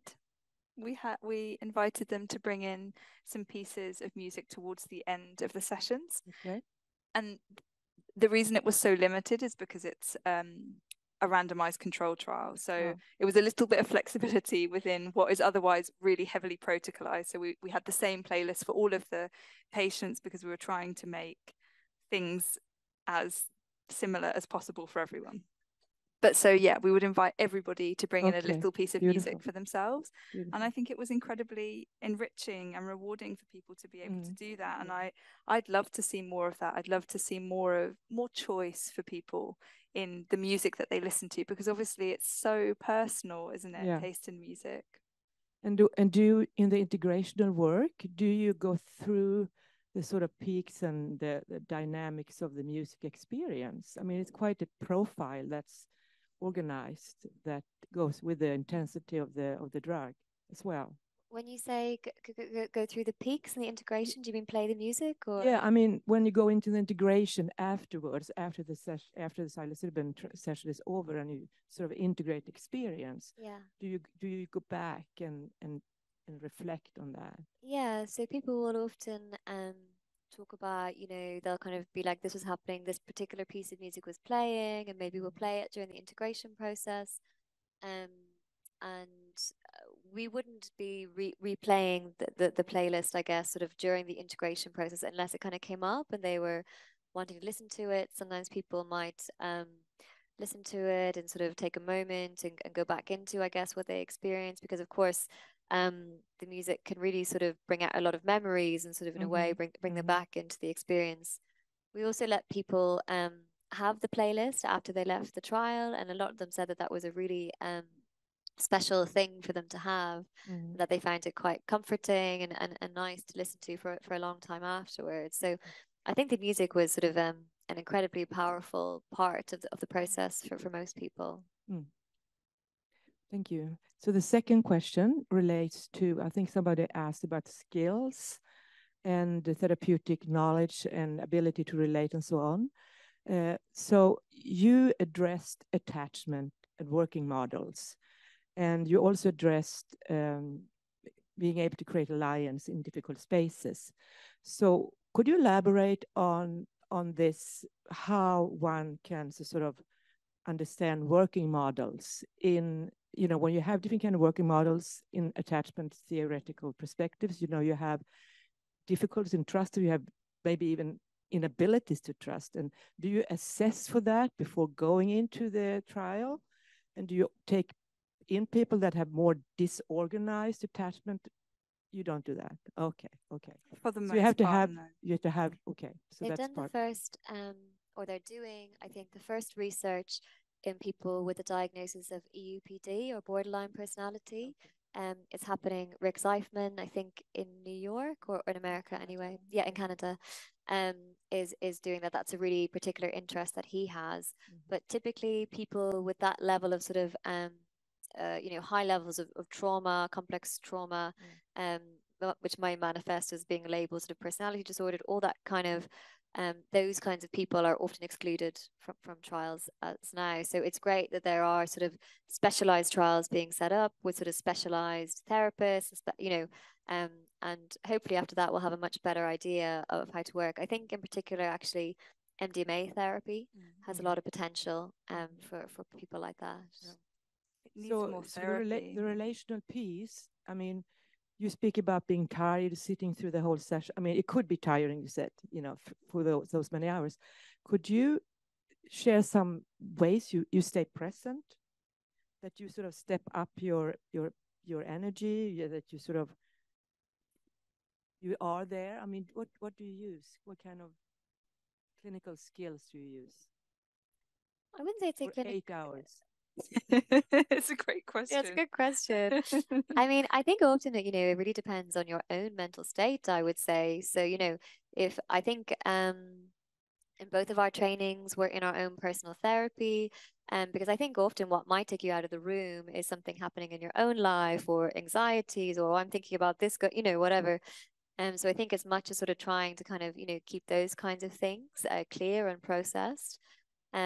You know, Ashleigh's a much more experienced meditator than me, but we both sort of do have, you know, some experience in meditating. And I guess those kinds of skills can be helpful. Sort of, I suppose, that kind of, you know, place you can get where you're meditating, where you have your sort of streams of thoughts or experiences, but also your sort of focus on the, you can kind of do that kind of the two streams, I guess. So, but yeah, it is really tough some days. It is, you know, but I think also sometimes it's easier when there's a lot happening in the room and it's really busy and you're very active and involved. You know, I would say probably some of the hardest days are the days that you're really struggling to kind of keep your own mind in the room. But yeah.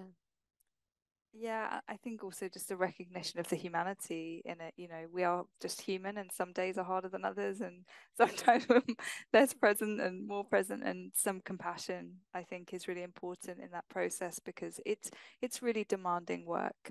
And then I think I try to always fall back on, you know, why am I doing this work? Why does this really matter to me? And then there's often some reserve of energy somewhere deep down in that. It's also sometimes helpful to think about which people you find it easier to stay in the room with, and then maybe, like, you know, obviously there could just be something going on in your own life that you're distracted by, but you know, it might be that there's something quite difficult about being with this participant, or you know, you kind of think about it in their context of their own story as kind of countertransferential reaction, you know. So yeah. Thank you. Thank you for the talk. You said that the therapeutic alliance, or the relationship between the patient and the therapist, was very important for the results. So what ways are there to know that the relationship is good enough to have the experience that you want to have, a successful experience?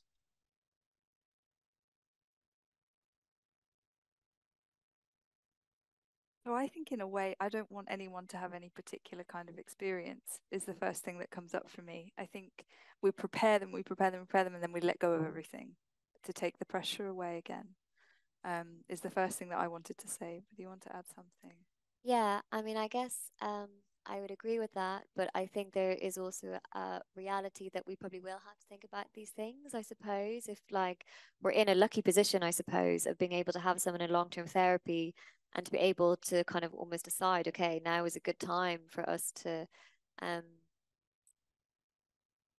I think that some people will probably try and move towards doing measures, or I think it's going to be more of an intuitive feeling. I think if, having probably sort of quite skilled therapists, the way that right now, we do assessments in the NHS and we decide in some ways if someone is going to be able to tolerate psychodynamic psychotherapy frame or a group or, and there's some kind of sort of, there's no kind of hard and fast lines. And of course, there'll be times when you get it wrong, but I suppose with a lot of doing those kinds of assessments and a lot of work, eventually you do start to get sort of rough ideas of kind of who's ready for what. And so I think it will be, for me, a clinical question rather than one that will be done with sort of more objective measures. But I'm certain that, some people will think that it can be done on questionnaires, and maybe it can be.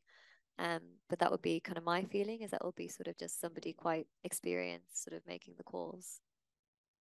And I guess your question is also a bit about like, what will we make those calls on? Yeah. And what was coming to mind for me was something around destabilization. So essentially, psychedelics sort of destabilize the way the brain is working. It's functioning in a different state in that period of time. And when people's psychological defenses have come down, when they've had kind of repressed emotions and memories and things come to the surface, that can be quite destabilizing. So I guess part of what we're thinking about is, can we keep them safe in a period of destabilization? Do they have what they need to keep themselves safe in a period of destabilization? And how destabilized might things get are some of the things I think we'd be thinking about. So we're thinking about their internal resources within them, external resources like support, what we have capacity for as a team, what we can offer, things like that. Yeah, what they're able to open up to in the room with you, are they able to be honest? Are they able to talk about the relationship between you, their feelings towards you? Those would all be signs of kind of, I suppose, increasing trust that you would look for. Yeah. Thank you. Thank you so much. This one's a bit more on the research side of things. So you're talking early on about the rigorous screening process. And I was wondering if you could elaborate maybe on how to work with possible problems of generalization because of that.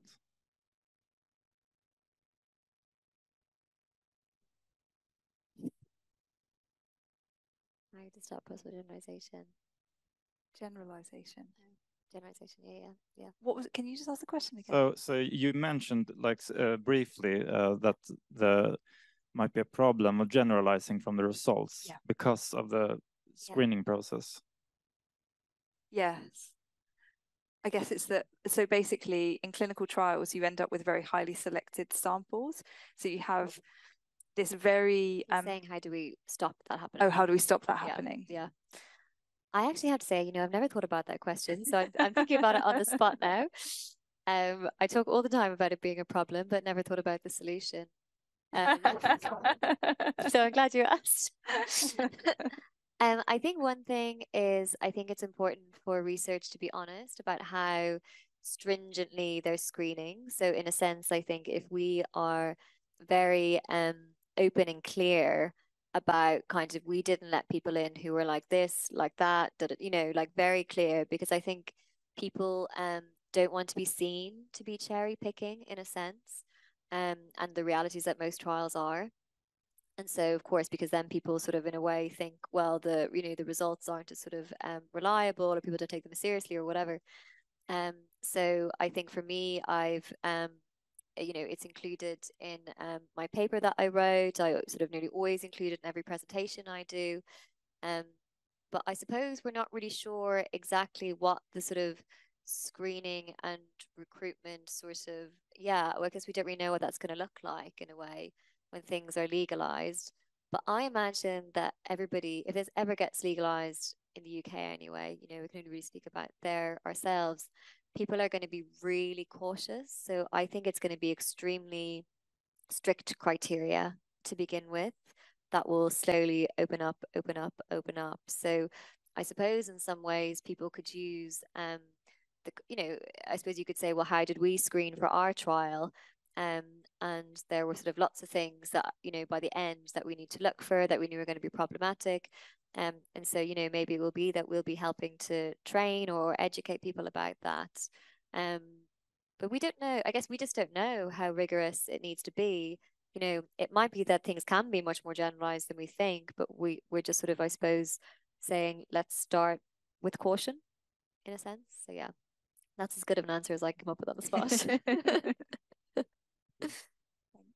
Yeah, right. So going back to the music and the sessions, you mentioned it being as a third therapist, and like I'm just like curious of like, how do you pick out the music? What kind of music are you using, and sort of why, and what kind of impact do you think it has on the session?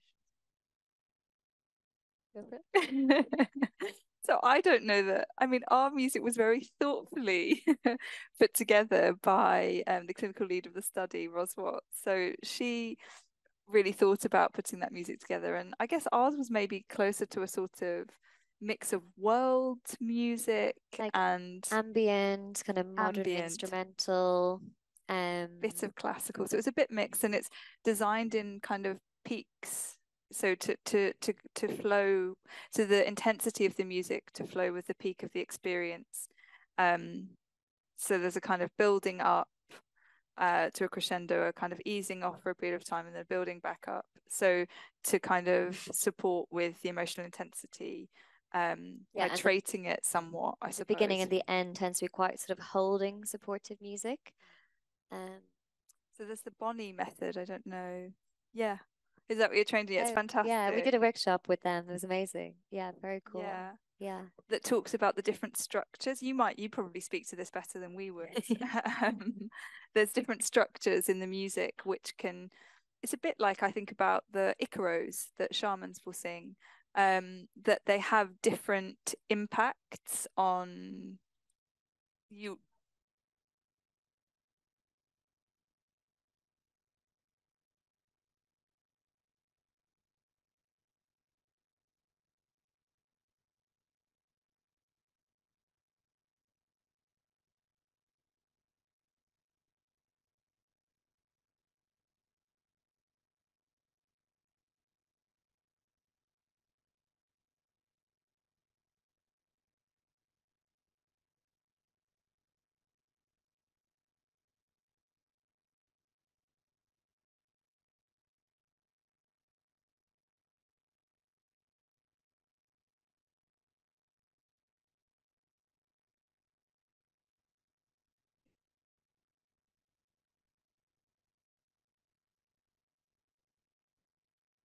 Thank you. So we have the time for one last question because it's getting quite late, so we don't want to go over time. Thanks for that. So here comes my second question, and it's about adverse effects. You know, Carhart Harris talks also about the dark stream of hallucinogenic drugs, and we know about the philosopher Jean-Paul Sartre, who tested mescaline just once, I think, and he developed crabs, visual hallucinations of crabs that never left him, and they were very painful and anxiety laden for him. So I wonder, what about adverse experiences have you encountered, and how do you evaluate those?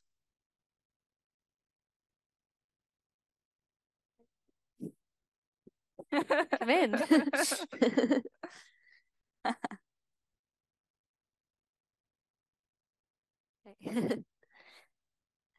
Just about adverse experiences. Yeah, so I guess obviously as part of any trial, we've quite a sort of a rigorous process in terms of documenting, you know, adverse experiences. But there are lots, I suppose, that fall, you know, I suppose they wouldn't quite maybe make it to the adverse experience sort of level, which is often sort of physical side effects or very sort of serious, I guess, emotional, or, you know, so if you had sort of maybe loads of panic attacks, or you're sort of increasing suicidality or something like that. But I guess I suppose just from the nature of your question, I think, are you more thinking about people who maybe have a sort of challenging experience and sort of in a way don't work through it or kind of stuck with it afterwards. You were talking about sort of the darkness. Is that sort of what you have in mind? Yeah. So, I mean, we did have people who had these really difficult, really dark experiences that weren't processed, and that they came out of their trip sort of still in that, and in a way sort of a bit haunted by it to some extent. But I suppose we would see that in the way that you might see that in a kind of ordinary therapy, that that's something kind of in them in a way coming out that needs to be worked with. I think the sort of main thing that, you know, our supervisor, Tim Reed, was always sort of important to kind of resource, I guess there's often an idea, especially nowadays in mental health services, that, you know, feeling depressed is bad or feeling dark is bad, and to be avoided. You know, CBT, antidepressants are all about moving away from those feelings. Whereas in psychedelics, I think we would say that that is, yeah, just as important part of a process as somebody having a really positive or depression lifting experience. It's quite hard sometimes to get people to sort of see it that way, to work with it. I think it's helpful that we both have had experiences of working with those kinds of things ourselves. And it makes you sort of, in a way, believe in those processes and believe in the potential helpfulness and importance of them, and that you kind of will come out the other end, I guess. This is really important, you know, because in my clinical experience, I've encountered, you know, these people who have self-medicated or used like LSD, and some of these have developed chronic, you know, like schizophrenia-like or psychotic states. And do you think that your therapy during the sessions can somehow prevent those things from developing? So I suppose, you know, we were quite careful, and I would say that, you know, what one thing to think about is that that is a risk. You know, it's obviously people are very carefully screened in trials, and when we talk about things being overly generalized, those are the kinds of things we have in mind. I guess I would think about psychosis as a sort of defensive system, as a way to avoid something difficult. So I think why psychedelics can trigger it, in a sense, is that you can kind of have your sort of defenses dismantled, you start to move towards something really difficult and intolerable, and a sort of psychotic structure comes in. So I think that, you know, there is something about sort of preparation, about safety, about helping people to move into those sort of experiences that they might end up avoiding. And I think that there's been very little psychosis developed after people have been doing this kind of work in clinical trials. But it's very difficult to work therapeutically with people in those states because, in essence, I suppose, they don't want to think, and they see their psychosis as protective in a way, that it's saving them from something. So, you know, I think it was mentioned in my introductory bit that I've done some training in open dialogue therapy, which is one of the very few therapies that people have, you know, talking therapies to think about psychosis. And the idea of that is working with the system, working with the network. So I do think potentially there is sort of room to work with people in those states, but I think it's really difficult. And of course, the longer it goes on, it gets more and more calcified. But I think I would feel you're much more likely to go into a state like that. Obviously, if you're vulnerable to begin with, but also if you're not sort of held and contained. So I think for people who are sort of maybe more vulnerable or more high risk, it would be helpful to do it in a kind of particular sort of safe context, you know, personally. All right. Thank you so much. Thank you for the great questions and the great turnout. And thank you, Roberta and Ashleigh.